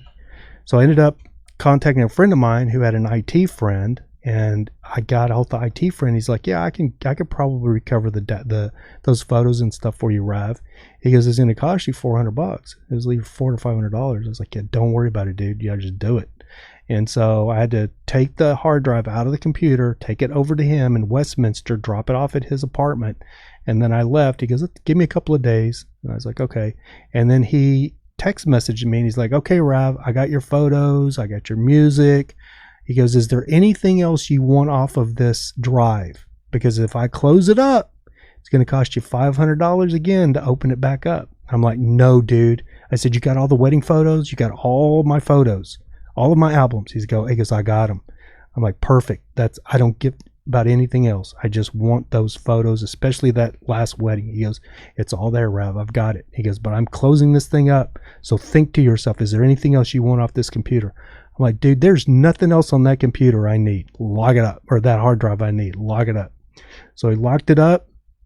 5 minutes later, dude, I went, oh my God, my Bitcoin's still on there. I need the Bitcoin vault. And I text him back. I'm like, bro, did you lock that thing up already? He's like, yep, it's already unplugged. I'm already unplugged from it. And I'm like, damn, dude. I said, you didn't get my Bitcoin folder off there, did you? He's like, no, Rav, that's why I told you. And I didn't even ask him. I'm like, okay, bro. Yeah, I appreciate it. Thank you for getting the pictures off, dude. I appreciate you getting the pictures off for me. So I went and picked up the hard drive. I put it back in the Dell, and then it just kind of sat in the floor. Like I've got a Dell sitting over there that I had originally as a server for gaming. And it was a Dell Inspiron. I bought it brand new. But it was sitting in the middle of the floor of my studio or my loft, and everything on the U-Haul was packed. There was nothing else. And I'm looking at that computer and it's sitting in the middle of the floor. And I'm like, it's a brick. And I'd already moved it like 3 times. Mm-hmm. I'm like, it's a brick. Do I want to move this thing again? And it was so weird because I had literally magically packed this U-Haul truck to where there was literally just a little corner of space. With Tetris. Perfectly to put that computer. So I walked over and it was heavy as shit. Those old computers. I pick it up. It's heavy. I walk over and I put it in the back of the U-Haul and I slide the door down and the door won't close. It's barely hitting the edge of the computer. I was like, damn. So then I'm like, it's junk. So I'm just like pushing it, dude. Yeah. Like, and then I'm pushing it. And then I get it and the door closes. It closes. I'm like, oh my God, I got it. And then I like open the door back up and I'm like, Rav, why are you taking this piece of shit computer that doesn't even work to Joshua Tree? Why? You got to learn to let this stuff go. And I went, it's like the universe. It's like a voice speaking to me, dude. And I went, yeah, what am I doing? This computer don't even work. It'll never work again. It's outdated. There's no reason for me to move this thing and take it off the truck. I reached out and got it, and the dumpster is literally right there beside it. And I went, whew, in the dumpster. And there was 150 Bitcoin on that. 150 Bitcoin. That's right. You're right. They were $1 because it was 150 Bitcoin on that PC. Which I figured it out. One time it was $5.6 million at one time when Bitcoin was like around 30 grand or 23 grand or something like that. I can't remember. I'd have to do the math on it, but I know one time I figured it out when Bitcoin went on a run, and it really wasn't too long after I dumped that computer that Bitcoin went on a run. And then I had a guy in downtown Long Beach where the first time Bitcoin went on a run and everybody all of a sudden knew what Bitcoin was. I told that story on my Facebook page and he contacted me and he goes, dude, I am a Bitcoin guru. Give me every bit of the information you know about that and I will get it for you because it's a key. It's an electronic key. You still own it just because you don't have the vault. You have that number. It's assigned to you. So all you got to do is get me some information and I can recover it for you. And I'm like, dude, if you can, because it was at 5 million. I'm like, if you can get it for me, I'll give you 100 grand. He goes, give me a couple of weeks. Come back. I can't find it, dude. I've looked everywhere. And I went through all of my emails. I spent hours and hours going through emails because I thought I would be able to find the email where I first bought it, but it was all gone, dude. I still don't know. Still got to be a way because I should still own it, but I don't know. Well, you can't call an office, right? The Bitcoin was literally had just launched. It had been out there maybe a couple of weeks when I seen that advertisement thing. So there was no structure for it at that time. You know what I mean? You were just... I wonder if that guy took it, found it, and just said, hey, I can't find it. No, I don't think so. Because I could never really find the number for it. Like, yeah, or whatever that key or whatever he said, like the ID for it. No, I don't think so. I read about some other guy too. He's like, he forgot his password. Yeah. And he's down to his last one. Yeah. And if he doesn't enter right, it locks him out. Yeah. And it's like, I don't know how much, a couple $1 million in Bitcoin. Well, another story similar to this was a girl that I knew. Her brother, uncle, family member had passed away and had like 1,000 Bitcoin on a computer that they threw away. And they knew it was on there, but they didn't know what Bitcoin really was. And like somebody had said, hey, like make sure you don't throw that computer away because I'm sure it had his Bitcoin on there. And then they dumped it. And then I know they went through like kind of the same thing I did, trying to find it and stuff. And then it was something about his Bitcoin though, that he had locked it where nobody else could get it or something. And it wasn't in his will or something. So it was just, and it might've been, how many did I say? I think it was like 1,000, dude. I think it was like 1,000 or 1,500 Bitcoin. It would have been like close to $1 billion, bro. It was crazy. Wow. Yeah. And that's a lot of bread. And the whole family, and the funny thing was they were told like, don't throw that computer away because it had his Bitcoin. We don't know what Bitcoin is. We don't have time for that. You're a Bitcoin billionaire. Yeah. Whatever. Yeah. Who knows?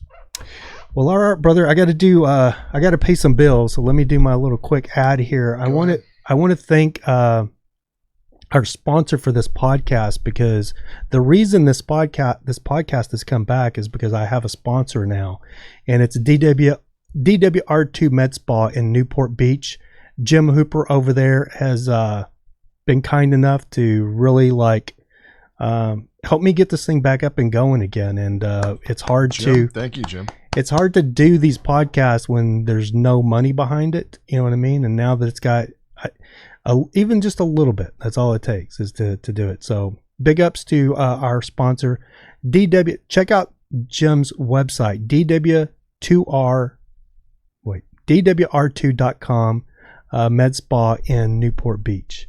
And I want to thank you, Orlando, man, for coming in. It's been awesome to see you, brother. It's cool talking about the good old days and the current days. Thanks for having me. I appreciate you. Absolutely, man. We're going to catch the game tonight? Yeah, I think we're going to go see the Angels-Dodgers. Sounds good to me.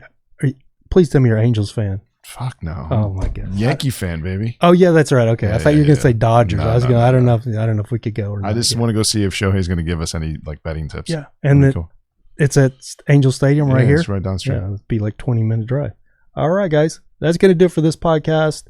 I want to thank again Orlando for stopping in. And it's so weird because these podcasts are supposed to last an hour and we're 2 hours, 22 minutes. It's like razors. It's all good though. It was a great conversation. Yeah, man. All right, guys. Remember, keep looking up because that's where it all is. Peace.